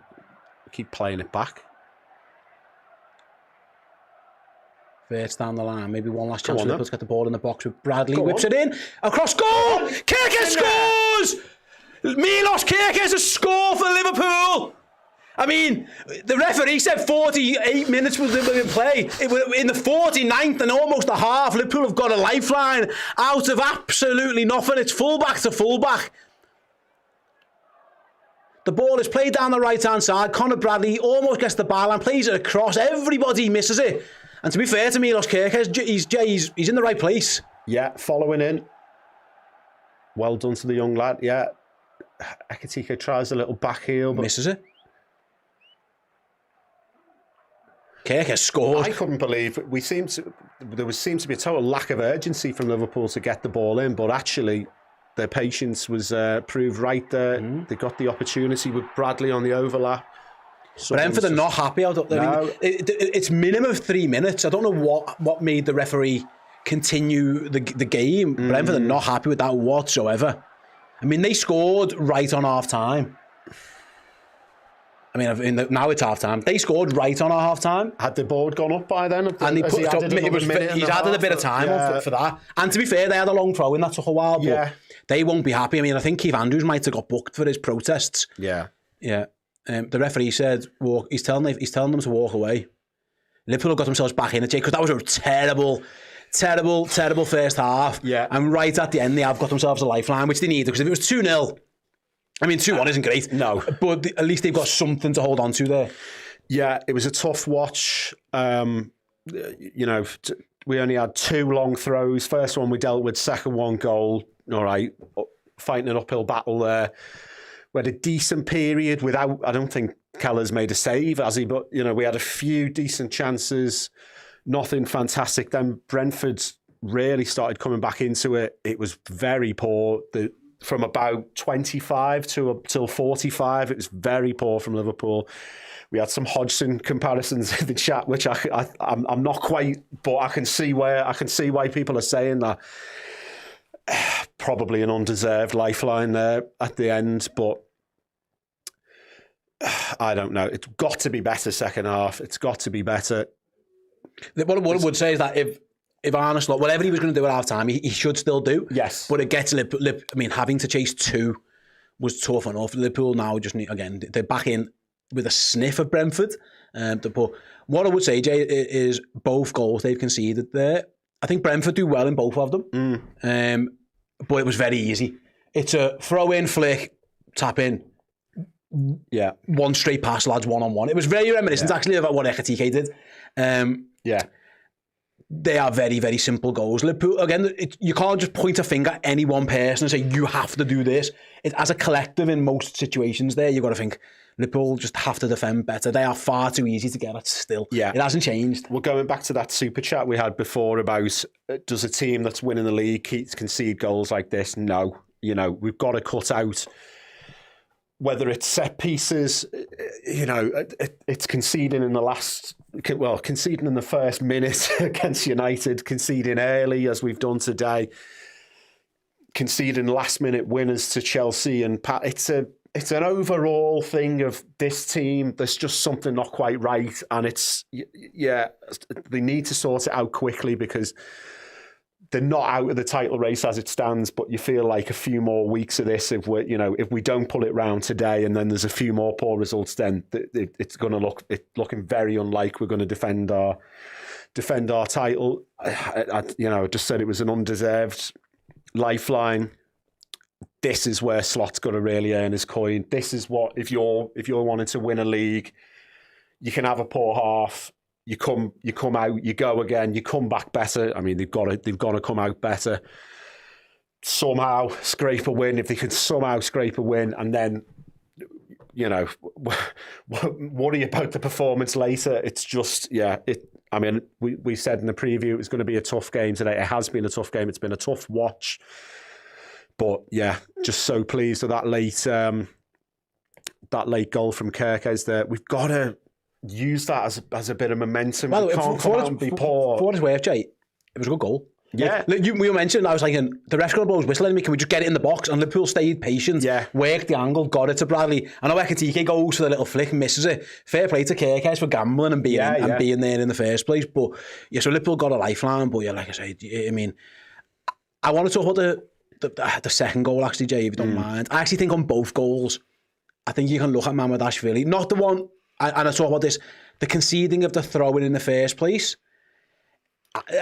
People in the chat said he should have done better. I actually think his pass to Bradley's okay, to be fair. I think Connor's touch lets him down, they scored. And by the way, you should still be able to defend it. I've seen this a few times from Mamardashvili on that second goal, though. His first instinct when the ball is played through is to go backwards. He is not a front foot goalkeeper. That might just be his style. Yeah. But we are so used to Liverpool supporters of Alisson going that way. And even Kevin Kelleher was the same. Kevin Kelleher on one-on-ones took a step forward, made himself big and then settled. Mamardashvili's, and again, it's his goalkeeping style. Maybe it's the way he was taught. But he goes backwards, and I don't think he makes it a little bit easier for Sharda, who doesn't really have to do much. He just plays a little side-footed pass. I do wonder if that's something Liverpool will look to change out of him. Do you have to just accept that that's the goalkeeper he is? Because I've seen a few it isn't in just this game. He likes to backpedal when the ball's played through. That's what we've seen so far from him. Yeah, I didn't particularly like it. It reminded me a little bit of that goal Salah scored against Dean Henderson a few years, where it seems like he's got all the goals. It's like, do you want to put it in there? Whereas especially Evan Alisson's the best I've seen since Peter Schmeichel at. If you're a striker, you think, great, I've got a chance. The blink of an eye, you've got a 6'4" Brazilian fella in a lime green kit or a pink kit bearing down on you. He makes it so difficult for strikers. Well, I thought, I mean, it wasn't even like a brilliant finish. It was a bit of a scuffed kind of. I know it's mad to say he should save a one-on-one. He probably should have saved it. It was that bad a shot. He kind of gets a big boot to it. He looks at, and again, it's early days. He looks, because that's what he's been at Valencia. Valencia went great. He was a goalkeeper who was on his line a lot, making lots of saves, and like almost in a little bit of a Jordan Pickford, Nick Pope way. That is a style of goalkeeping that can work. Yeah. I'm not convinced that is going to work at Liverpool. If we're going to play a high line, there are going to be times, it's just the nature of the beast, that someone's going to give the ball in, there's going to be a one-on-one. Yeah. And you've got to be out, and that is a concern for me. I wonder if they'll change that up. I think make Sharda, if you come out, make him dribble round you, or make him put it through your legs, or make him have to play a good finish. Whereas he was kind of like, you're going to go left, you're going to go right. Almost like a penalty. He gambles and dives that way. And then it sort of bobbles in. It's not great. It's not great for the whole team, really. For it, there's no offside because it's in their half. There's the first goal again. It was too easy. It was something that he played the first goal. So it's a really good flick on at the first post. To be fair, you know what? Kirkes got blamed for like shitting out. He does try and put his head into that one. Yeah, I mean, they just highlighted in there on the TV coverage. I just think that's all about the first ball. And then we're seeing I don't think that. Yeah, he's basically said Gakpo's dived. They go on the score from here. Let's see. He commits the defender. I think he's going down. I think he's lucky for that not to be a penalty. Yes. To be fair, that angle, I do think Gakpo's made the most of that. Yeah, I can see why the ref. But the ref points at the ball. He never got the ball. No, that's what saved him in a way, because He never got the ball. The ref points at the ball. He did not get the ball. What's stupid from Gakpo is if he doesn't look for it, his gets next fouled. step, he's falling over his leg anyway. And then it's one pass around the corner, and then you're looking at the second goal for Sade. He does well. He does similar to what Ekitike did the other day. He does that run across Yes. Konate can't do nothing. Touch him. If Konate touches him, it's a red card, so he has to just jockey him. 2, 3, I think the goalie's got to come out, 4. Jay. He's got 4 touches there, but it's just like... I think the goalie's back. He does Konate no favours. No. He's got to go out and make the lad do better. The goalkeeper's giving it. He's saying, "What do you want to do? Go on. Do you want to put it this way? Do you want to do?" Like he's giving him so much time to think. Anyway, here's the replay of our goal. Ball across the Good box. run by Ekitike. The defendant's poor though. I mean, he'll be fuming. I think it's Coyote at the back post, just falls over really. But it's a good move from Liverpool. Konate round the. Is it Jones round the corner? To Conor Bradley. Nice hard and low ball. Kirkus does well, right-footed as well, which is interesting. It gives Liverpool a little bit of a lifeline. We have still plenty of work to do because before Liverpool consider winning this game, they have to stop conceding and then get themselves back in it. I do wonder, Jay, what the manager's thinking half-time subs-wise.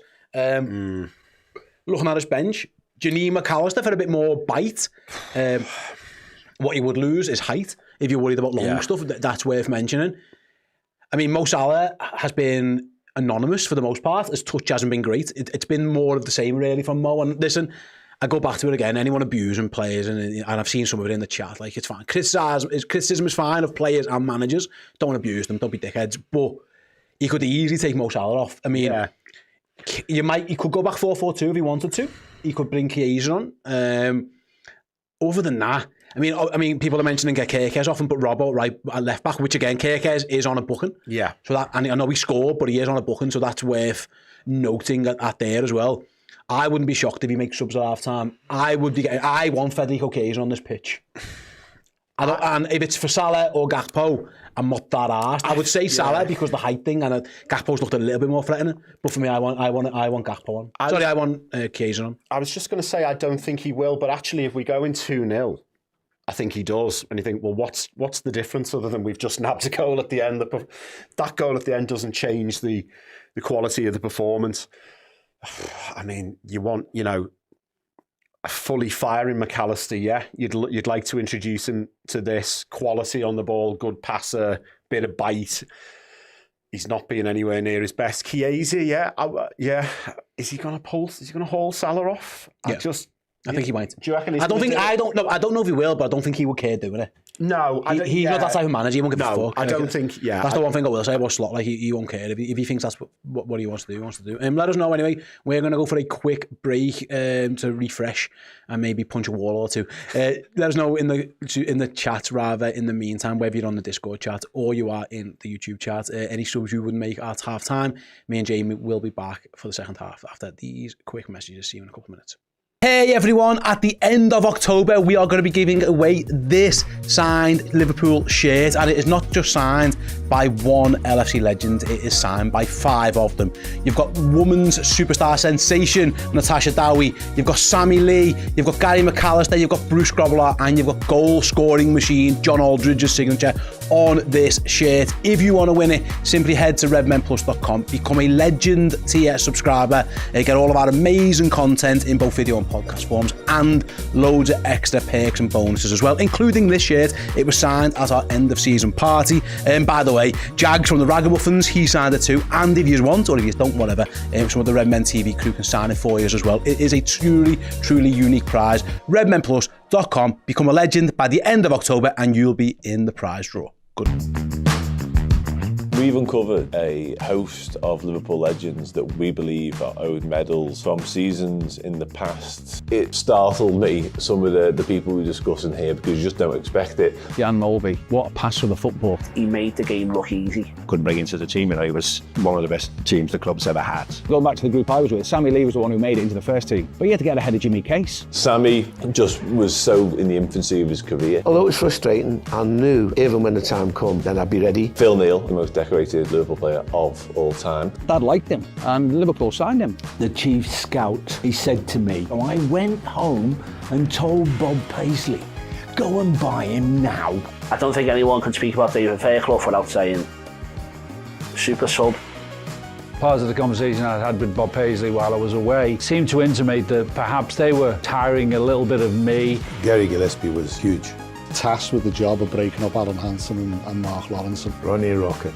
He just took the league by storm. No one was going to knock him off the ball. Battering ram who could go through defenders. Now it's about getting the Liverpool legends. You've just heard all about the medals. They were never officially awarded.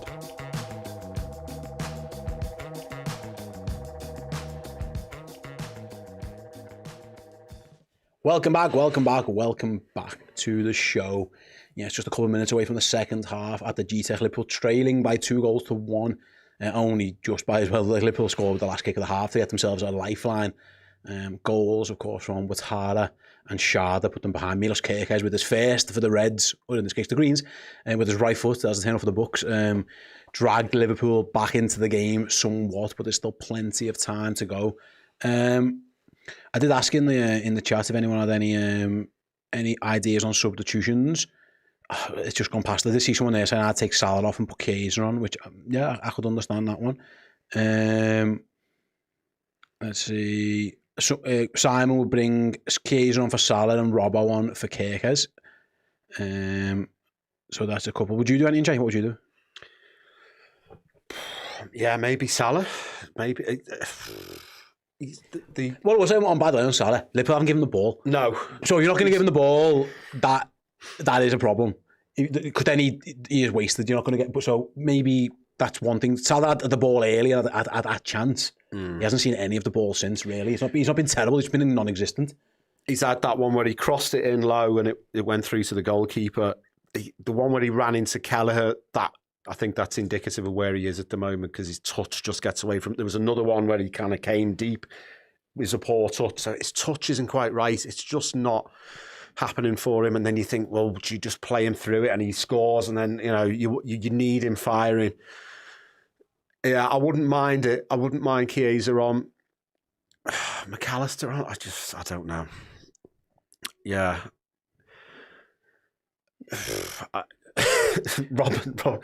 Robertson on. I think I would do that. Yeah, and he's on a yellow as well. Kirk. Yes, that's he is on a yellow, and he's just. And he's mate. He's wild. Yeah, he's as liable. He could score, give a goal away. He could do anything. That fella. He is absolutely just. He's like having a puppy. I think. Yeah, I feel like someone needs to.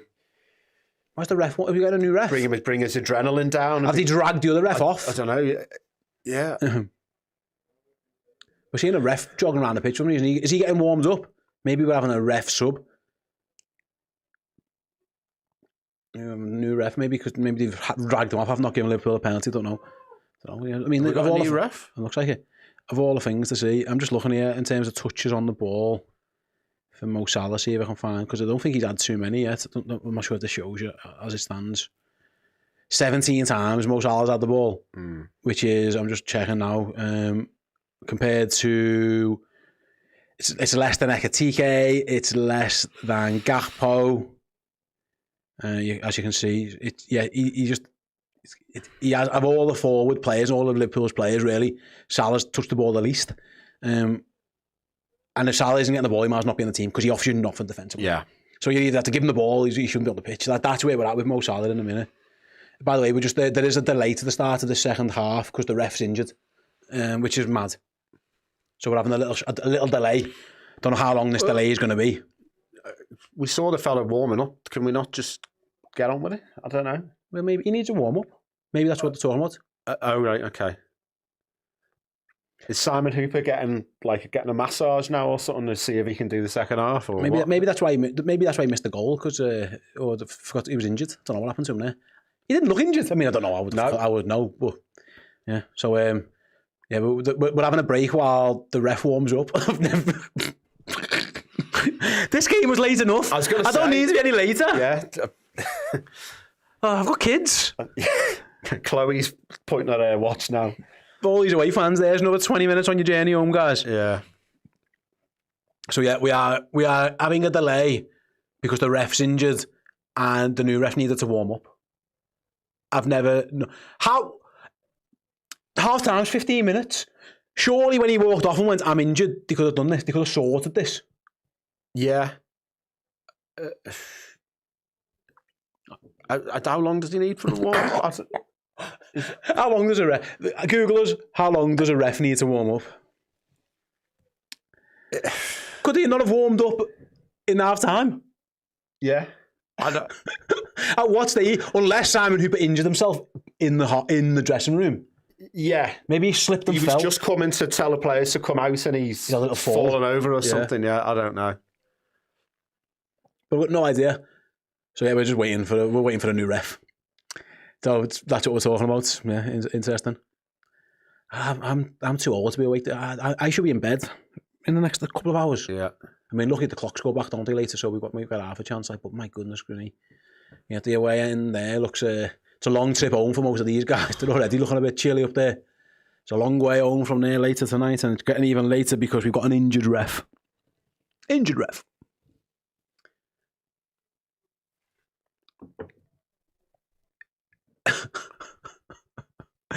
Is he on the pitch? What's he doing?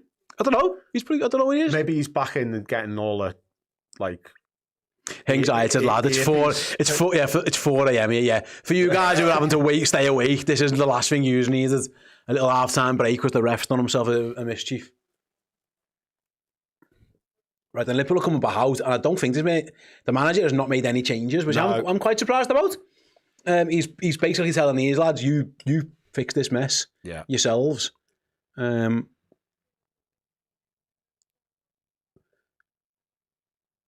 2, 3, 4, 5, 6, 7, 8, 9, 10. Yeah, I think we're all out. Nothing's any subs coming on. Carvalho getting a little hug there from some of his old teammates, which I was going to say is nice to see. But are you of the sort of like Roy Keane school where it's like they're your enemy? Not when they're on the bench. No, I'm fine with that. Blank Carvalho until the game's won. There's Feddy. Looks nonplussed. Yeah, so it looks like Arne Slot's going to go again with the same team. I was surprised at that Slot comment where he said, he was your player of the month, and he said, that's a bit surprising. I think, I was surprised that it took till 24th of October to name September's player of the month. Crazy, isn't it? Maybe it's because he kept losing, he didn't want to do it. Yeah. And I'll be honest, Chiesa in September, he got a goal and 2 assists against Southampton. I mean, they went low as the right time. But it's an easy one to say, well, I know he's not played as much as he likes, but he's when he's offering loads. I don't think he likes him, mate. No, I agree. Yeah. And now the Brentford, everyone's having a warm up here. Yeah. We're still waiting. Still no game. How long's this half time been now? Anyone kept count? What time is it now? It's freaking 9:10. We're probably about eight minutes or so late now by this point. Luckily, it's daylight savings in the UK, so my early alarm tomorrow is an hour later than usual. But still, I'm trying to figure out Keith Andrews. I don't know, well, he's their set piece coach from last year, so it's no surprise they're good at them. Oh yeah, I mean, what he looks like. I'm thinking like someone who was in an indie band in the noughties and they've just reformed and they're doing like a 20th anniversary album tour or something like that. Anyway, every time I see that goal, I like it less. That Sharda goal. Where are we up to on this? On these likes, by the way, 1,200. Do you reckon we can go on? Let's get to 2,000. Let's get to 2,000 likes.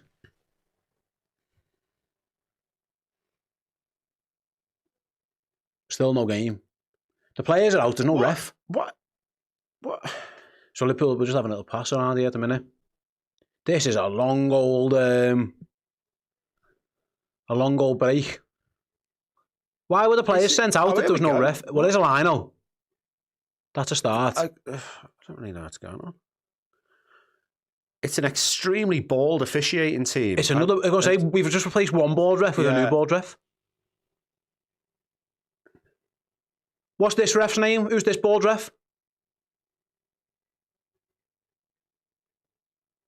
There's a lack of hair on the officiating crew today. Both linos. So was he the fourth official? He must have been. Yeah. So both linos and the ref and the new ref, all baldies. Yeah. So have they got to get a new fourth official now? Or I don't know. Have they had to do a thing over the tannoy? Is anyone fancy being anyone he must have someone. Tim Robinson, is he the new ref? Sounds okay. I mean, what it did do is stop us having to watch fucking Liverpool for the next 5 minutes, which isn't the worst thing because they're absolute bobbins. As Brentford just take the goal kick and and slot kick-off. Yeah, they just kicked it straight towards the... From his days in... He chipped it up to himself and they've tried... You know what they've done there? They've tried to win a throw-in, haven't they? Liverpool didn't touch the ball and they have a throw-in at the right-back position with Connor Bradley. We're back underway at last.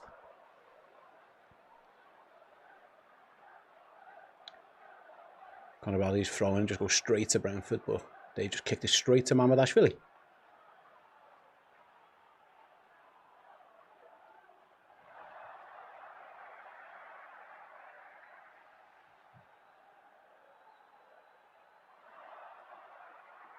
Terrible. Salah's played the stinker of a pass there, and Brentford can attack down the left. They've given an even worse pass down. Liverpool can counter. Oh, good pass. Lovely ball by Jones. Can Liverpool launch a counter? It's Kirkes. Plays a poor ball. That's a rubbish pass by him. 3 rubbish passes in a row. 1 from them, 2 from us. Liverpool had the chance to counter attack there. They got that one badly wrong. Don't foul him. As Connor Bradley gives a free kick away. That first ball on the counter, it didn't need to go back to Kirkes. I don't know who popped it off to him. It didn't need to. Kirkes, I think it was Jones played a lovely pass out. And then it went back to Kirkes. He played a poor ball. I don't think it needed to go back to him. I think Simon Hooper's going to 4th official now, is he? I think he's getting asked about the penalty. Why didn't you give a pen, lad? It's a free kick on the halfway line, roughly, for Brentford. They're going to take it left-footed, bombs away from Yanal towards the back corner. It's gone over everyone. I think that will be a goal kick. I mean, I thought that might have touched the Liverpool player, but the referee disagreed. This is an interesting, because normally the 4th official gets moaned at by the managers, but now the person who's actually made the decision. Yeah, I was going to say, that 4th official is now the ref, or vice versa. He's getting absolutely bollocking off Liverpool. I'm not sure what the manager's on about. Anyway, Liverpool played a goal kick out. They've kind of boxed themselves in at this moment in time. Jones has got nowhere to go. Little Cruyff said he's done well. He's done very well to get out of there, Curtis.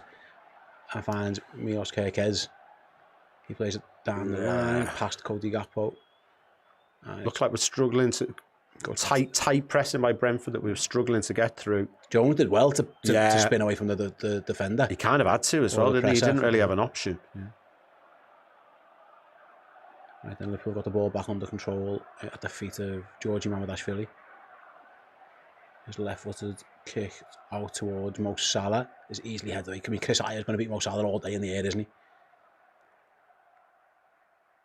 But all well that ends well. Liverpool got it back again.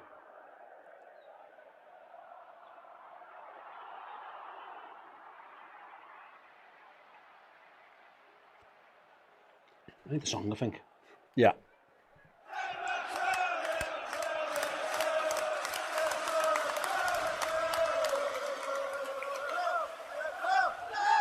Amy Konate under a bit of pressure. He goes back to his goalie and he has to kick on because there wasn't a defender, sorry, a presser coming. Liverpool might pick up the loose ball, or will they? No, they don't.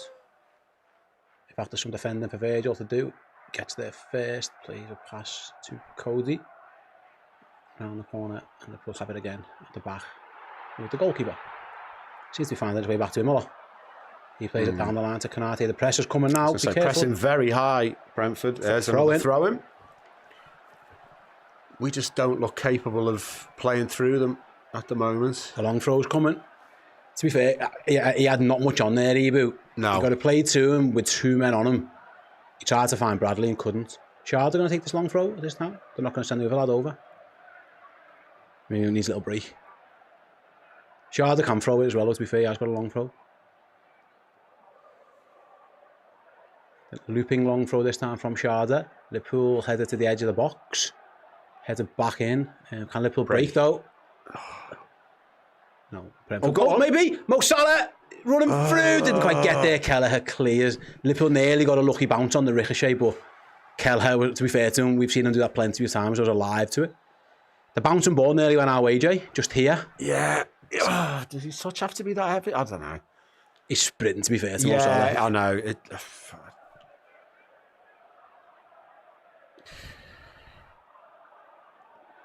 What was What that? on earth was that? Conor Bradley's just throwing it straight at Brentford for some mad reason. Liverpool have it back, thankfully. Curtis Jones in the centre-back position, looking for the ball. Liverpool have played it wide to Kirkes. He needs a pass, finds Gakpo, cuts inside, gives it back to Kirkes. It's too much. You know, with him, right, Kirkes, everything is 100 miles an hour. There's no like calmness. So he's never going to be able to collect that ball because he's sprinting like a madman. Yeah. And sometimes that can be good, and a lot of times it can be bad. He is just, there's no zero. It's 1 to 100. Yeah.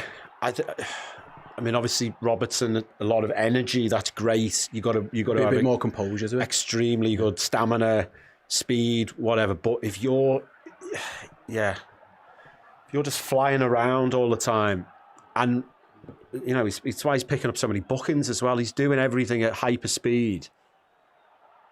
He's got some defending to do now, though. As Bournemouth attack, ball into the box towards Bradley. Sharda wins the flick on. Danger signs for Liverpool. On the turn is the Igor. His shot is poor. Konate did well. Yeah. It was Igor Thiago. He didn't really get much of it. Konate just about did enough. Decent turn, but yeah, Konate, he's never scoring from there, is he? Right then, Szoboszlai plays a good ball across for Curtis Jones to stride onto the edge of the box now for Brentford. Down the line to Ekitike. I haven't seen much of him. No. At all, really, in an attacking sense. He gets it back to Kirkes via Curtis Jones.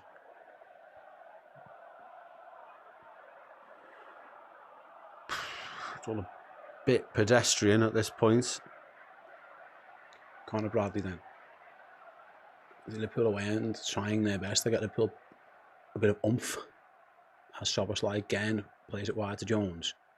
Down the line to Gakpo. He's got Kirkes to his left. Goes back to Jones. Sobo from distance. He can hit from there if he wants. No, doesn't fancy it. Maybe he does now. No. Still not blocked. So he goes to Salah. Salah left-footed cross into the box is easily cleared. It wasn't a good one. And Conor Bradley's beaten to it. Szoboszlai half holds Brentford up, but not really. Hold on. Konate wins it back though. Really good from Ibu. Defender on the front foot. Liverpool can go again.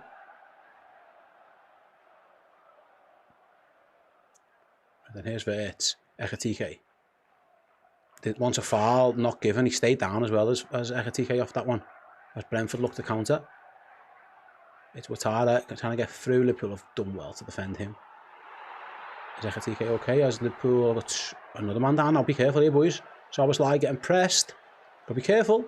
Back to his goalie on the wrong foot. He's left-footed. He's left-footed. We've thankfully got away with that since Mamadaashvili's come in. Ekitike looks fine by the way as well. Good. Sobo got away with it, and he gave it to his goalie's wrong foot, and luckily the clearance was half okay. It wasn't a great one. Yeah. And Brentford have the ball back in their half. And he played the long ball forward. Be careful here, boys. Bradley, ball across goal. Thiago is in! Good save by Mamadaashvili.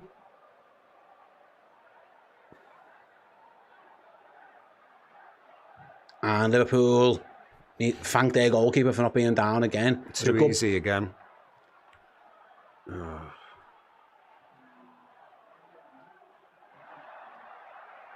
Let's see. It's a good goalkeeper from Mamadaashvili to close the angle. He is on the front foot this time. Concedes the corner.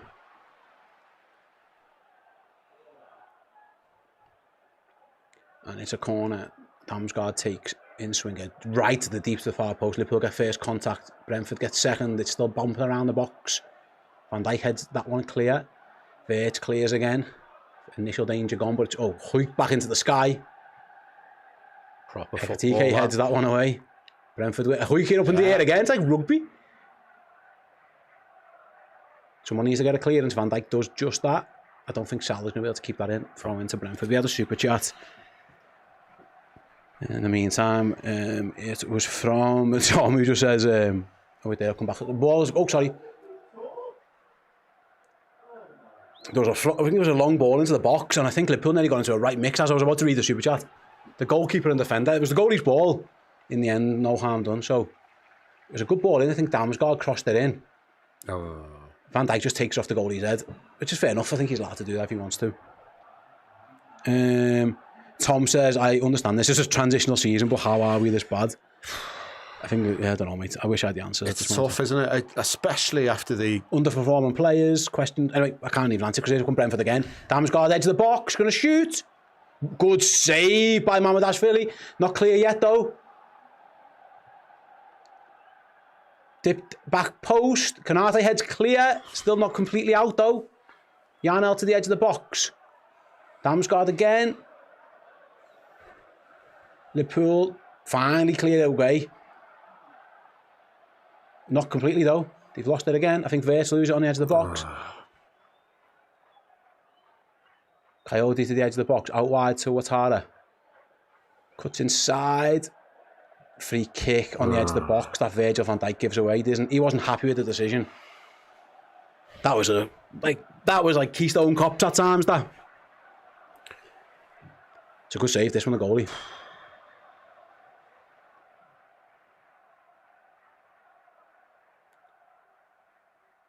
It's a really good save. Yeah, good save with his left hand, but now it's a free kick on the edge of the box.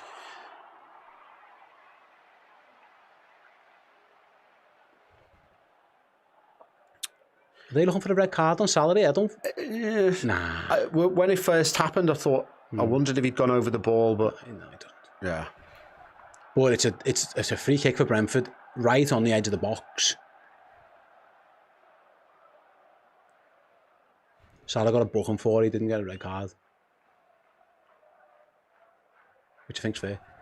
It's a good position for Brentford to get a free kick here. Are they going to cross or are they going to shoot? Henderson's over it. I can't imagine. Surely they've got to take a left-footed shot at goal if they can.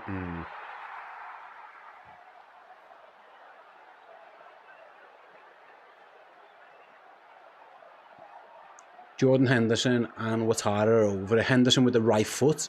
What would be you'd guess a cross. I think Ouattara's got to shoot. It feels a bit narrow for a cross. Let's find out anyway. Let's see. No, that's where he needs to get his angles right. Liverpool have the man laying behind the wall as well.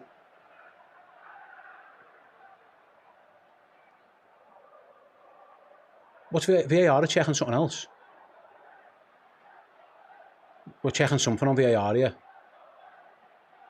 What are we checking? Someone fell over off the ball. I don't know if there's anything to do with that. Oh, God. We're not going to give a penalty away for something, are we? Yeah. Oh, do you think the foul might be in the box by Van Dijk? Let's see. That's tight. So the initial free kick might have been in the box. It could be a penalty. We were preparing for a free kick. They're checking if Van Dijk's foul was on the edge of the box. Was it in the box or out? It was so tight.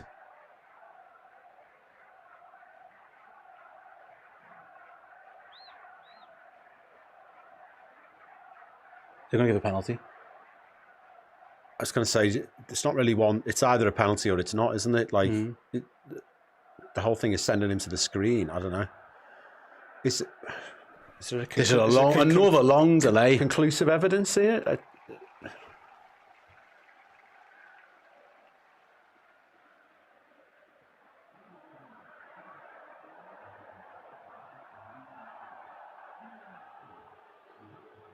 It's going to be a penalty. Yeah.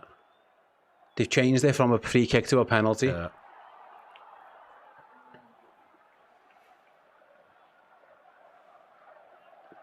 It looked tight. I'll have to see it's very tight. Let's see. Oh, this is the angle. Let's see. Let's see from here. Oh, it's close. It probably just is, maybe. Let's see. Oh, I mean, how do you know? Yeah. You want to freeze? Probably is. Yeah, you want to freeze frame. It's so tight. Yeah. It is a foul by. It's bad defending by Virgil. Yeah. Arne Slot's not happy with something. Anyway, they've made their decision. It was. Yeah. I mean, Lewis says this performance is embarrassing and painful. Yeah, it's not great. And Igor Thiago since the That they didn't get any momentum from and they that need late goal. Mamardashvili to make a big save here. Thiago steps up, he shoots down the middle, 3-1. Easy as you like.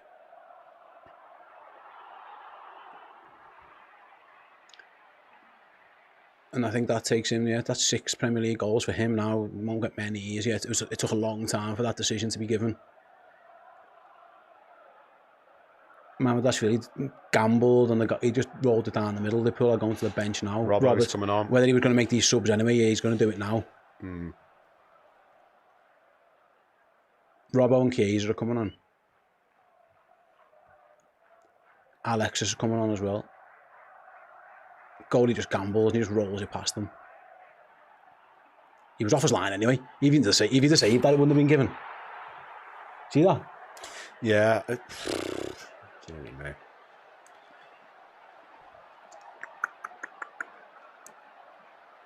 It's so tight on it. It's a poor challenge from Virgil, that's what I would say. He just doesn't need to do it. When I saw where they were lining the free kick up from, I was thinking that's way further out than what the challenge was. Anyway, Liverpool send on Chiesa, they send on Robertson, and they send on Alexis McAllister. I don't know if that's harsh, that penalty. I mean, Liverpool... It isn't harsh. If the scoreline is about right, Liverpool don't deserve to be just a goal behind with how poor they've been.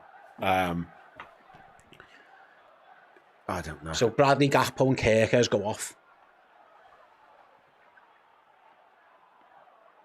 McAllister, Chiesa and Robertson. So we're doing the sub out right back thing again. Yeah.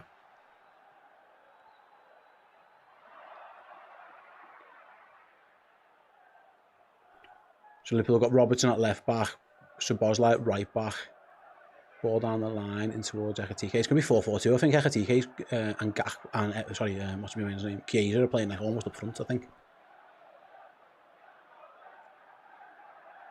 But then here come Liverpool on the attack. Mohamed Salah, right hand side, plays it back to Szoboszlai. He crosses, blocked, gets another bite at it, wins it, but it's a bit scrambled. Jones battling and loses, gets a foul. Well, he was fouled, he was getting dragged. And Liverpool have a chance to free kick into the box.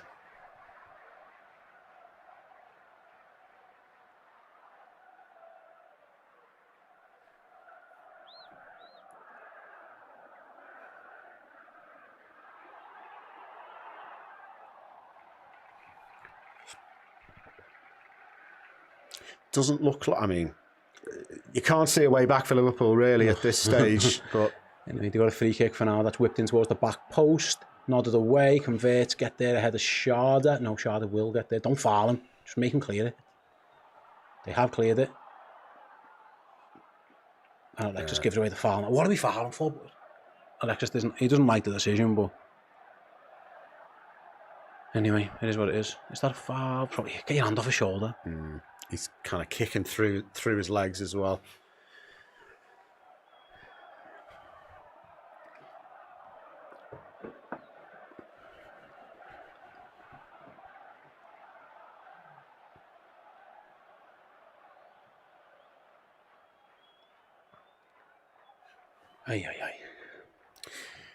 Of the recent poor results, is this the worst performance, do you think? I don't know. Probably. I feel like it's changed. Well, some of those other ones were like last minute winners. Yeah. I think Liverpool have been second best. Made a bit of a show from the start, really, today. Anyway, time to put their ideas up if you want to do anything with this game. Mo Salah down the line, good ball. Szoboszlai to the byline, cuts it across, shot at goal. It's cleared. Salah blocked over the bar. Good tackle.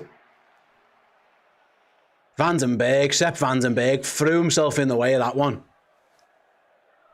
was really good by Szoboszlai to get to the byline, pulled it across. It was Sharda who took it off Ekitike's toes, and then Van just flew in to keep Salah out. Collins did well as well initially in there. There was 3 good challenges. Brentford putting their bodies on the line. He was brave as well. Anyway, corner in for Liverpool. Corner near post, easily cleared by Ouattara. And in fact, Damsgaard on the counter's got some room to run. He's played it long. Thiago here. Chiesa, it's the Chiesa playing centre back at the moment. Here's Thiago up against Chiesa in the box. Cross comes in, all the way out though, actually. Another cross into the box.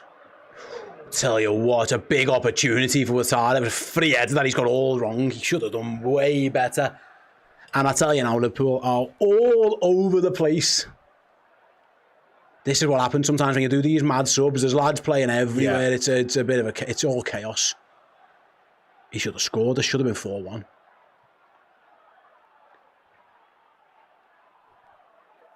Aye, aye, aye.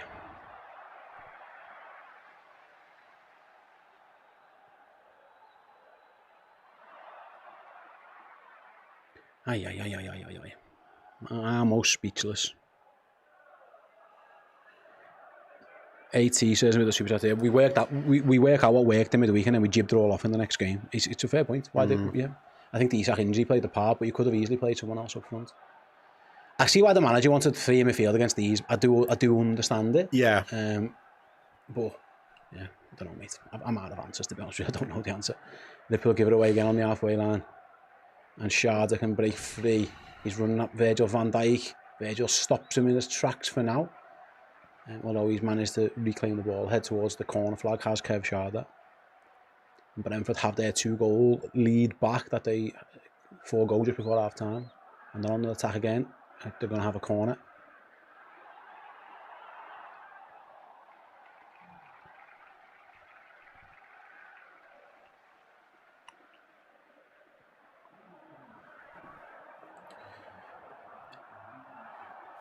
It's a poor first half. I think if anything, this has been worse.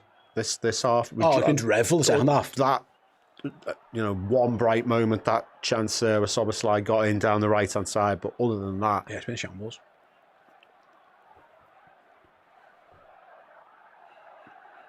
I mean, we're quiet. We're a bit lost for words because it's like tough, innit? They've got a corner, in it comes. Mohamed Afili gets a hand on it. It's a good hand as well. And Soboslai's battling to win it and does, and wins a throw in.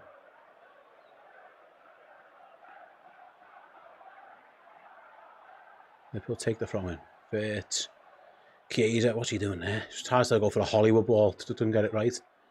Long ball forward. Thiago is in behind. He must be offside, surely. Yeah, it was. It's just so alien from what we'd come to expect from Slot's Liverpool. It's that was tighter than it looked. Yeah, it was actually. He was off, but it was just about off. Just clipped off Salah. A throw into Brentford at their left back position as Ayers tackle ricochets off Mo Salah.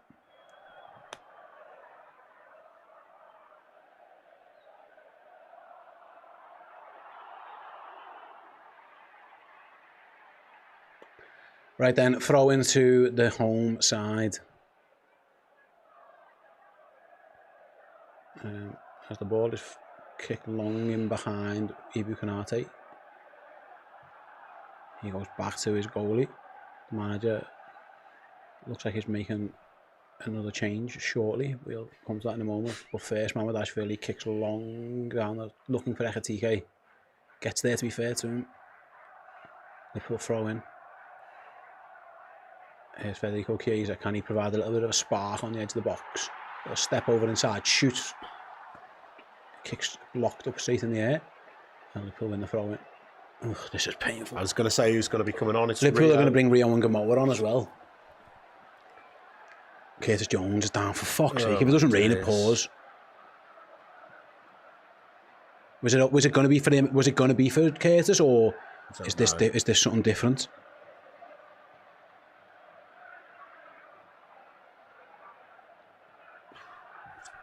Going from bad to worse. If this is an injury for Curtis, who I think's been one of the few players to emerge from this with any credit. Oh, he looks all right. He's walking it off.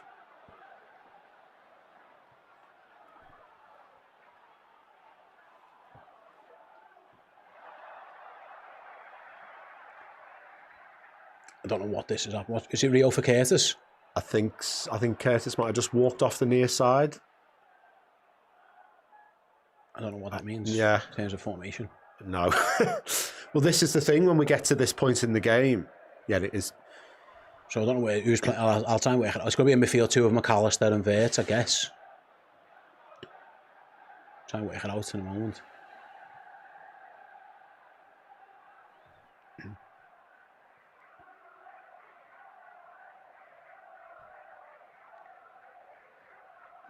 Mama just really kicks it long. It's too long. I'm not sure what we're doing there, Mama. No. Liverpool have got injuries now. The injury bug is biting as well to make matters worse. So we've got Salah on the right, Ekitike up front. Kiesa's playing number 10 behind him, and then Ngamoa's playing on the left. Yeah. So it's 4-2-3-1. With Federico Chiesa playing off Hugo Ekitike. That's what we're looking at right now.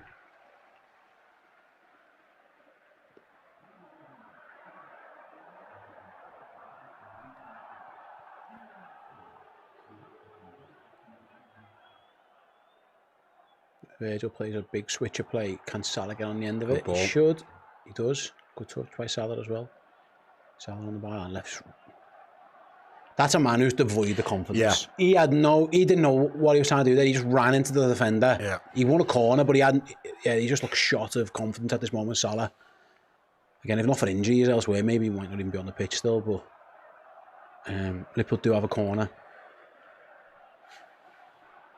I mean, Liverpool don't deserve anything but a cheap goal here. Nice Can you just get header that, like we saw in midweek. Why Salah there for? I was going to say, I got 2 men. No bullshit here. No, just whipping the box, whip please. this in, yeah. Corner for Liverpool. That Szoboszlai takes. It bounces around the box. Headed back in by Van Dijk. Headed away as far as Hugo Ekitike by Brentford. He's trying to let it go out for another corner, which it doesn't. And Brentford can clear. Come on. That's just someone's day up that, doesn't it? Yeah. Not only did they keep it in, they got the ball as well. And they kicked it long. Oh, that was an important touch. Yeah. McAllister then finds Chiesa down his line to Salah. Liverpool have Wirtz outside of him. Salah into the box, chops back, plays a poor first touch though. You know, they've won it back with Chiesa inside to Salah, taking too long maybe. Salah still dribbling, trying to battle through, just runs into too many men, and Brentford can play out.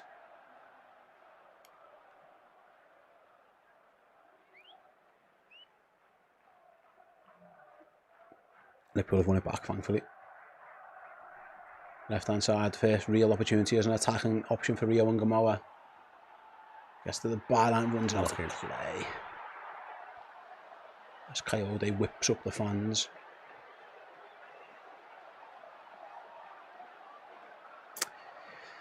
I think it's fair to say Liverpool aren't great. I mean, you can't lose 4 Premier League games, so the idea that they're going to win this league again, you can knock that on you now. Yes. But you can't lose 4 games in a row if that's what's going to happen. So it's just going to be a case of, I don't know. I don't know. Yeah, I saw Paul Gorst on our Jono Insight show saying he thinks this is a key game because if Liverpool can play well, build on the victory over Frankfurt, then you're back in it. If you play poorly and you lose, and we just look miles off it at the moment. I mean, I don't know. You can't lose 4 Premier League games in a row and win the league, can you? I mean, mathematically, obviously, we're still, but it's more not about a chance. It's what we're seeing, isn't it? It's which is not very good. No. Again, players, manager, tactics, there's just everything. You can point at every single thing. For now, they've got some defending to do as Brentford launch another free kick into the Liverpool box. Foul given against Brentford. I'm not sure what happened at the back post, but the referee spotted something, and Liverpool can play out. Here's Chiesa deep in his own half. Ball out wide isn't a good one though towards Salah. It was a poor pass, easily intercepted. If Super Federico's given the ball away, we might as well all just go home. Yeah.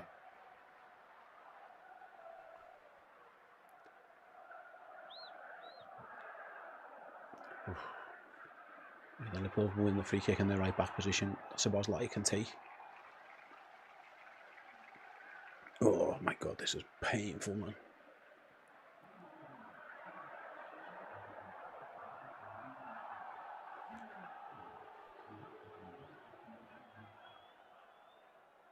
It reminds me a little bit, I don't know if it's right, but like maybe what City's season was like last year when it just from nowhere, they just looked off it, you know what I mean? They were champions and then just fell away. Maybe that's what Liverpool are doing here, I don't know. For now though, they've got to just try and get back into this game somehow. Try and salvage a point, they look nowhere near it.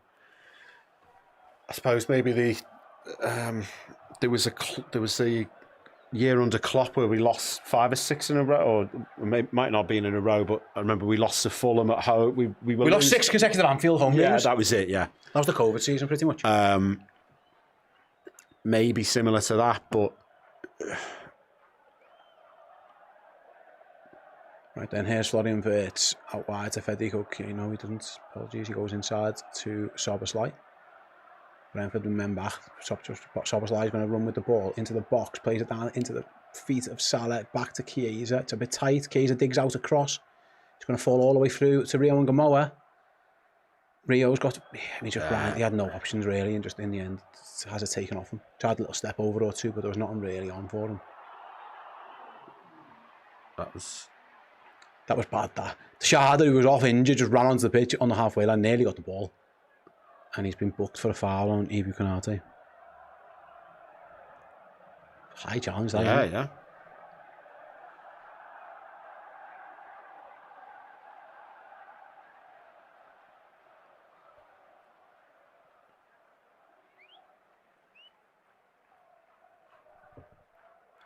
Right then, here's Alexis McAllister, middle of the park. Still loads of time in this game, which I don't know if it's a good thing or a bad thing. I mean, if you want Liverpool to get something bad out of it, then I suppose they need time, but they haven't really looked like doing too much just yet, that's for certain. I was just thinking, if this was a chess match, you can concede when you know you can't win, but obviously we can't do that.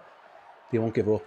No. They haven't really contested Covey and Keller at all. No. In any stage. Can Alexis do something about that? He finds Rio. Inside to Ekitike, edge of the box. He'll shoot, driven low. Ooh. Just wide. Corner, I think it deflected.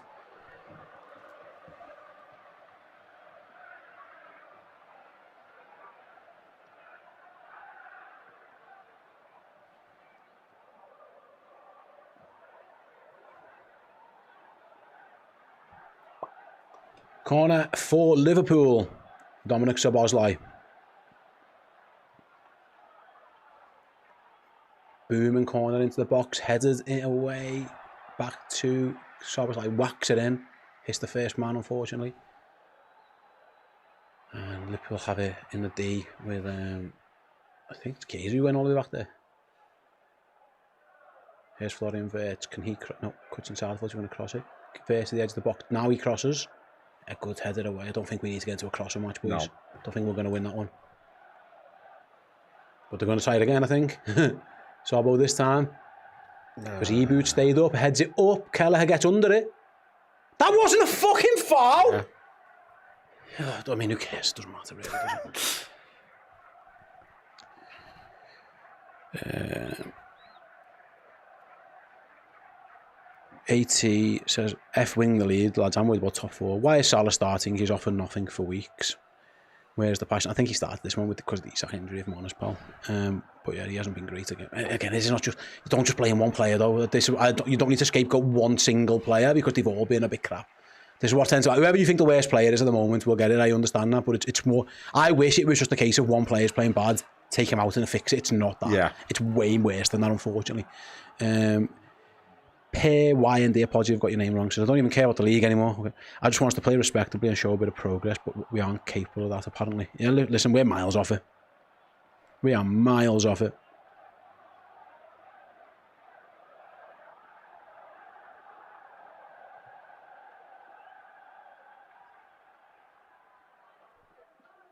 But like I said, I think if you just blame Salah, that he hasn't played well, don't get me wrong, but Liverpool have been way worse than that, which is, I think, again, I'd rather it just be one lad's playing shit, you can get rid of him and you'll be fine. Yeah. It's systematic a little bit, I think. There's a lot of players underperforming, there's just a lot wrong.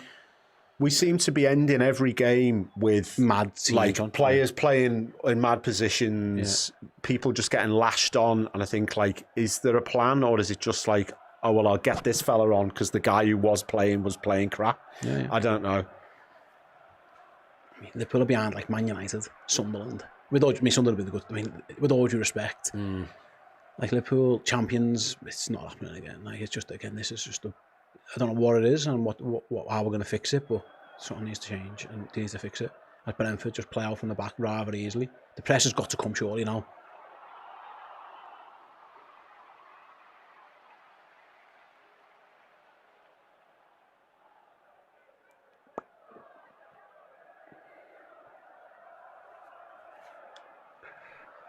$80 minutes gone at the Ekitike then, and Liverpool trail by 3-1 as Brentford take a long throw down the line. Van Dijk wins his header.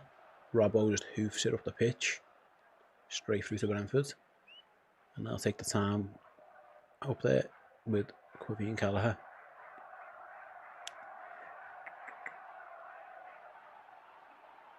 Yeah, Tyrone makes the good. Yeah, we need to forget about the league. Teams don't recover from this type of form. Absolutely. Hopefully we can fix up and attack some other comps, like I say. That's your only hope. You're hoping for like a PSG miracle where they were poor at the start of last season and went on to win the. But like, yeah, that again at this stage, that looks. We just look miles away. So they'd have to make a drastic improvement. They look like an average at best football team at the moment, Liverpool, unfortunately. I mean, even now with all these attackers on Brentford, they're just playing it around them and popping it off. It's hard. It's really tough watching. It's tough. It's depressing, isn't it? It's horrible. I remember Liverpool, we've had games like this at Brentford in the past, by the way, where we've just been a bit like outplayed and stuff, and it's just eerily similar to those. Yeah. I think that one was remember that was in the green kit as well. That was the one when Konate might have got sent off, remember? Right, yeah. But anyway, Konate kicks it long. Maybe Salah can rescue this. He can. Salah then into the box, edge of the box to Wirtz. Wirtz crosses to nobody there. We've got about 100 attackers on the pitch. I was no one in the box.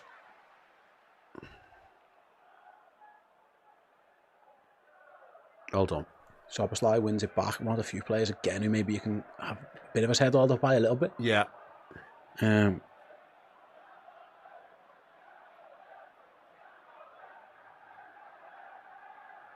Right then, here is Ibu Konate. Mo Salah again. Wirtz.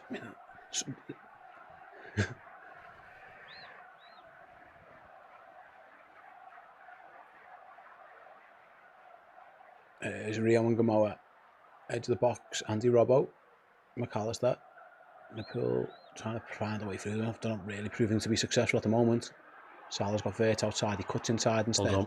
Salah to the edge of the box. Say, yeah, he was always going to shoot there. Miles over the bar.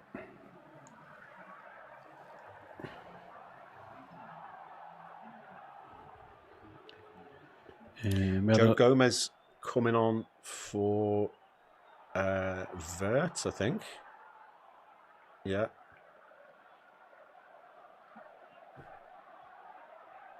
Is that just to get Szoboszlai up top? Maybe, yeah. Yeah. I was going to say, this is the thing with, I'm thinking like, what the hell's the formation now? But yeah, maybe Szoboszlai back into midfield. I don't know. He says, it's all scapegoating. It's about sending a bad message to the players or showing spirit and to give them. Oh, listen, I agree. Federico should play. At the start. I see your point. Killing time says, I'm just playing for Man City's comeback season. I'm guessing that's you don't want Arsenal to win the league, my friend. As the ball is played into the Liverpool box, it's nearly 4. Ouattara could genuinely have a hat-trick in this game, couldn't he? He's had 2 massive opportunities with his head. Maybe that isn't his strong point. Yeah. It's a wonderful cross in. Yeah, it is a great ball, actually.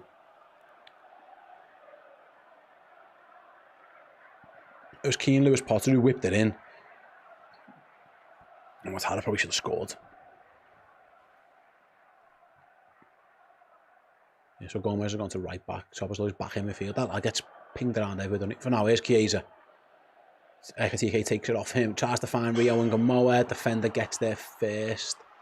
It's Iode and sprints away as well. And then gets fouled. Does he? No, he wasn't fouled. Play on. No, foul given.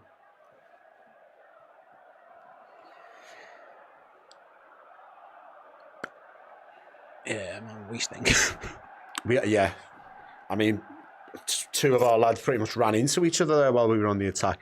I can only get why is Wirtz coming on for Gomez? I mean, I don't know if it's injury related, fitness related, whatever, but yeah, Gomez come on. It's to get Szoboszlai back into the middle, I guess.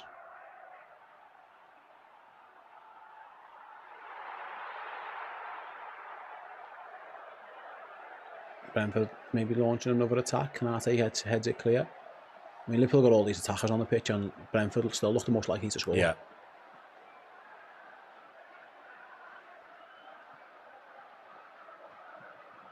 Ball is back with Mamardashvili. He just kicks it long. Liverpool should be able to pick up the second ball, surely. Yeah, Szoboszlai does that and drives through the middle of the park.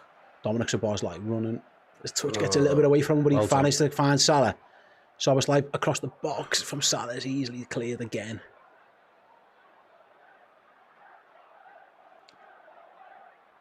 I think Hendo's been fantastic for them, breaking up things like that. Here's Salah again. He's got Gomez if he wants to use him. Gomez just plays an aimless ball into the box. He finds his way to Chiesa though. He gives it away though. Well done. It's tackled by Virgil. We could play for 2 hours here. Maybe never mind the fucking goal. No chance. If anything, they're going to score before we score. The worst thing is they're going to be about 20 minutes at a time as well. Because there's fucking VAR check.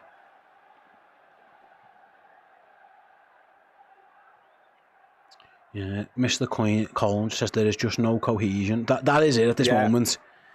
Listen, yeah.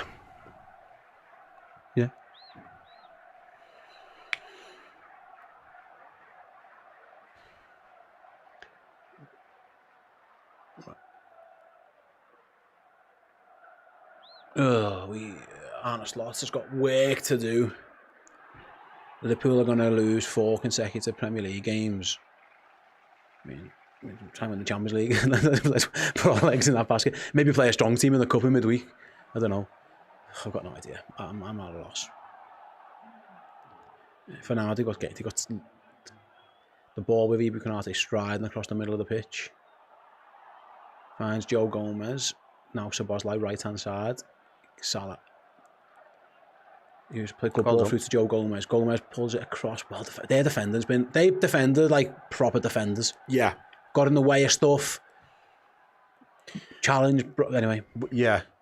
When we have managed to break through, they've got bodies in the way and... Yeah. Right then. Joe. Just feels like there's been a lot of this, doesn't there? Just, obviously you can't always find a gap, find a pass, but... They've got like an umbrella almost around the edge of the box, but can they find a way through? You have to go around the sides again with Salah maybe. Salah looks for the ball in, headed away by Collins. Second ball is up rather than out by Brentford, but they win the third. Liverpool will get it back again, but I don't think Brentford mind that there. They've got everyone back now, why wouldn't they? Van Dijk, Rio and Gamoa. I forgot you might as well.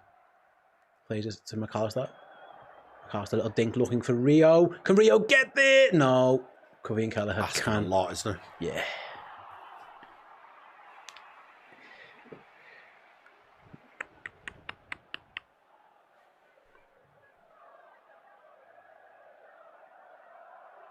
Oh, Szoboszlai's won it back.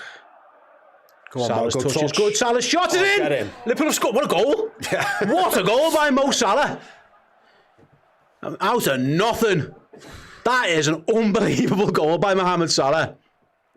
Touch and finish is absurd. Mo Salah wants the ball back though for now. So Brentford tried to play out. Szoboszlai wins it. I don't know how the guy just left it for him. Salah, touch and wham, top in. Unbelievable goal. What a goal.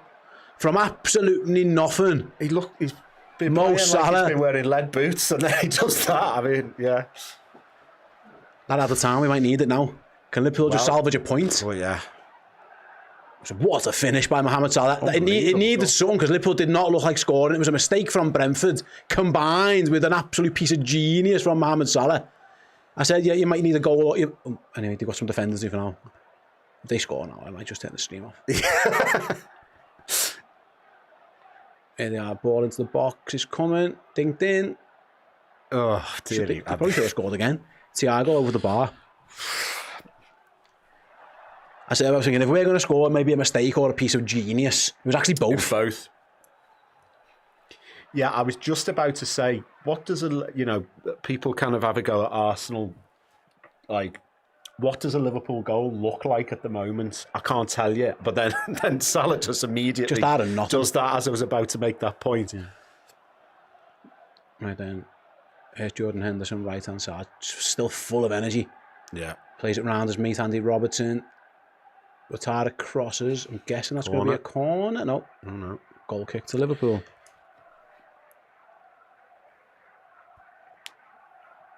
As much No, a corner given.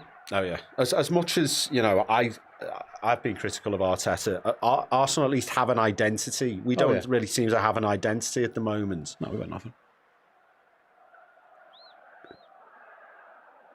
It is a corner, by the way. The board has gone up. It's 7 minutes on it. So if Liverpool can defend this corner, they will have time to try and just scrape a point.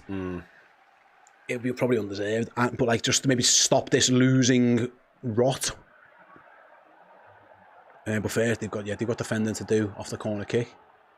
Brentford are obviously taking their time over it, and it comes headed clear by Van Dijk. Ouattara looking to keep the ball in the corner. I mean, it's early goes. I was going to say there's a lad down with a head injury, I think, which is probably all right for Liverpool because it's more time added on. Whether you get as much time added on as much time is being wasted, I don't know, but I mean, did VAR check on this? Oh, for an elbow? I mean, I don't think it was. Van Dijk's arm definitely caught the guy as he was jumping. Is that a penalty? Oh, that would just be us. If that's a penalty, what are we doing?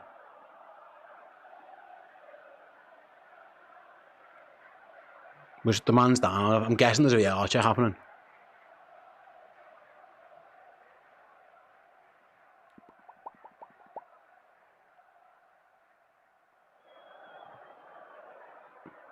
Is he still checking this? I don't know. I mean, the fella's still down on the floor, so I've got no idea.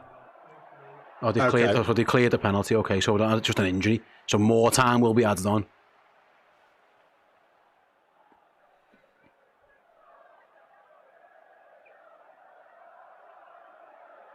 Thiago's down, by the way. We're just waiting to see how this plans out. There's going to be a lot of added time on top of added time. Yeah.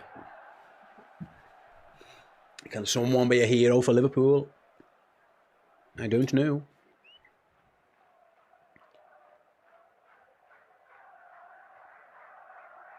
It's mad that I say be a hero to salvage a point at Brentford. Yeah, but listen, small mercies at this moment in time.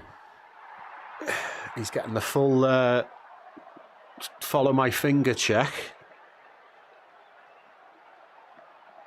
They just asked him what year it is. Chloe's at the ground and I got a text from her. Fuck my life. I was going to say, I feel so sorry for her.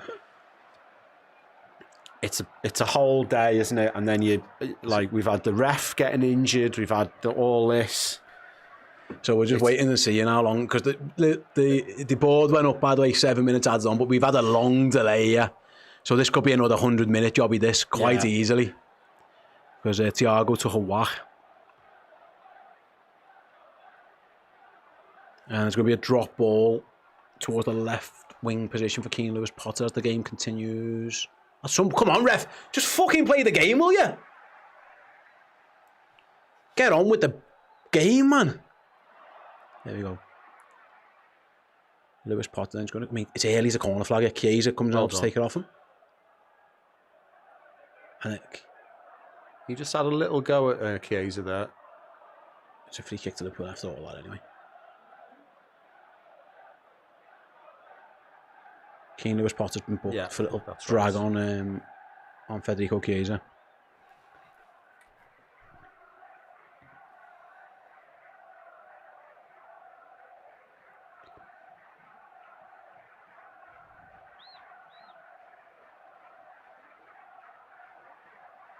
Right then, long ball forward. Brentford clear that one. Henderson just kicks it as far as he can, which isn't the worst idea.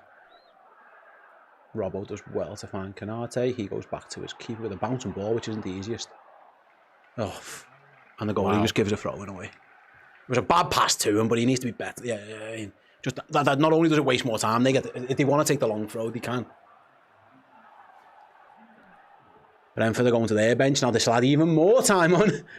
I think they're taking off the guy. Are they taking Thiago off? I'm not quite sure. It was number 19s and 20, I think that went up. So that's Ouattara. Yeah, and Aya, which is interesting. if that's what it was.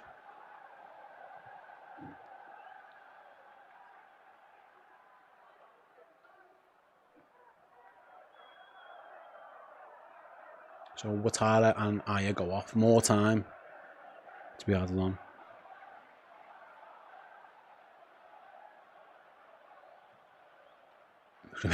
We could be playing for... I've got no idea what time we're going to be playing till now. It could easily be 100, couldn't it? 90, Yeah, 90, yeah. 100. I think it probably should be. Thiago was down for a long time. They've just made another sub. That's 7 minutes. Went up. We probably played about 1 minute of footy. I know. Anyway, here come Brentford with the rightly taking the throw in short and won another one. That'll do it for them. They just need to waste some time down there.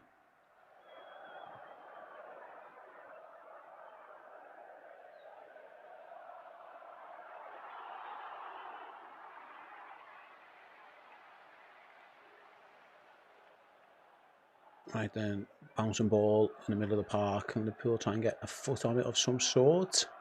No, Brentford have got it. They're down to the edge of the box. Konate wins the challenge. Brentford, edge of the box, pull it across goal, corner. I mean, the game is being played in the exact wrong place that Liverpool won it. Yeah. Malarkey says, is there a realistic chance of slopping under pressure after this game? At most clubs, I would say yes. At Liverpool, I would say probably not. No, I don't think so. I don't think so. But it's not. I don't think so. Is my honest answer. It would. I know a lot of people. I know a lot of supporters and a lot of people will maybe say that, but I don't think that's how Liverpool would act. So I don't know. My guess would be probably not. I feel like we'd have to go out of all the cups early, lose like the next 4 Champions League games, lose a load in the league for him to not last the season. I just can't see how he doesn't. Yeah, how he's not the manager at the end of the season. Like, you know, it is bad. It is bad at the moment. I just don't think that's going to happen. No. Anyway, what's going on here now?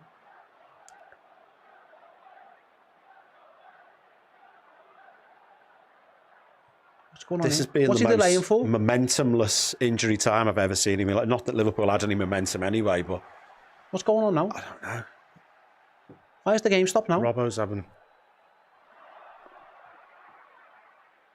I don't know what's happened. I don't know what that was about, but anyway, Liverpool got a goal kick. Mamardashvili just boots it forward. Yeah. Szoboszlai just kicks it. Kicks into some McAllister's long ball bollocks. Forward. Szoboszlai's got his head, so he's done really done well. Excellent from Szoboszlai in his own half. The pass wasn't great though. Terrible.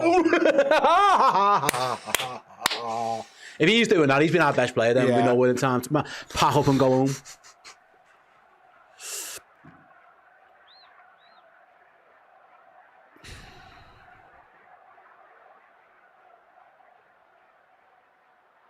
Don't know how long we're playing this game for now. We're past the set, but there'll be loads added on because of the injury and there was a VAR check apparently for something. But for now, the ball's in the wrong half of the pitch for Liverpool. It's just a game of keeping it in the sky. Good nice touch by Chiesa though. He's kicked it long. Virgil van Dijk running through. Kevin Keller should come and collect and does.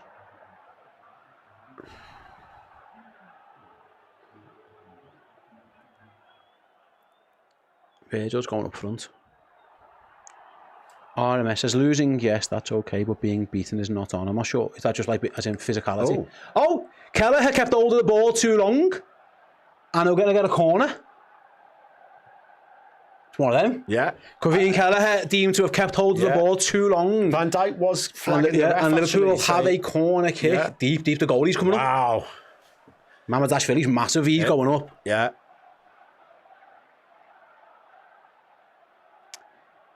Anyway, Liverpool have a last gasp corner to try and salvage your points. The goalie's gone up. Szoboszlai whips it in. Oh, you got to do better than that. Fucking hell. Near poke, first man. And then the ball to. Can't believe he did that. Anyway, throw in. Yeah, that should be a booking as well. Yeah, the lad just kicked the ball on the pitch, so Liverpool couldn't take the throw in. Anyway, Joe Gomez is going to try and take a long throw in. Can Liverpool just rescue something out of nothing? Right then. Joe Gomez launches it towards the near post. Flicked on. Brentford header and just kick it down the pitch. And still we play.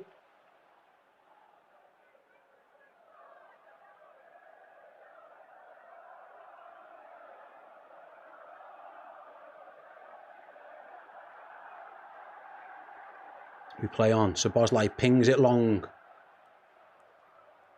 Van Dijk nods it down. Can Salah collect? He does. Salah. Where's he going? Played it to the back post. Robertson across goal. Cleared by Brentford. And still we play on. I don't know how long we've got left. That was an opportunity for Liverpool though. Mamardashvili kicks it long. Coyote wins his header. McAllister. Need to whip this back in. He's got to get in the box, boys. No. McAllister whips it back post. Go on. Salah keeps it in rather than shoot. Still alive. Van Dijk. Chiesa. Gomez. Szoboszlai. Saved by Kelleher. And still we play on. And the game's over. It was panic stations at the end. But Brentford win. Liverpool 4 consecutive Premier League defeats. Title race gone. Liverpool will not be they're not going to defend their championships again, unfortunately. It's just all over the place. A chaotic end to what was a chaotic game. Liverpool maybe had a chance at getting something out of it, but they didn't deserve it in truth. And that is really, really, really, really tough to take in the end. Kevin Keller makes a last gasp save deep into added time. And Liverpool go over to clap the away fans, but that was just really, really disappointing. The fans, Szoboszlai's trying to whip the crowd up and say, get behind us, but easier said than done. We do have to name our player of the match from Liverpool's point of view. Have a think about that one. Yeah. I mean, again, it wasn't great from Liverpool, was it? I would argue maybe Dom. I think Szoboszlai or Jones. I thought Jones was decent before he went off. Probably go Dom. But it's slim pickings. It is slim pickings, isn't it? Absolutely. Yeah. Not great at all. Ironically, the best player on the pitch who's probably played for Liverpool at some point in their life might have been Jordan Henderson, who was really, really good. Right, that is it for now. Me and Jamie are going to go and take a quick break. We'll be back on Redmen Plus later on with the player ranking show. That'll be fun. That was really, really poor for Liverpool, unfortunately. It's not great at all. Thanks very much for watching. See you in a bit.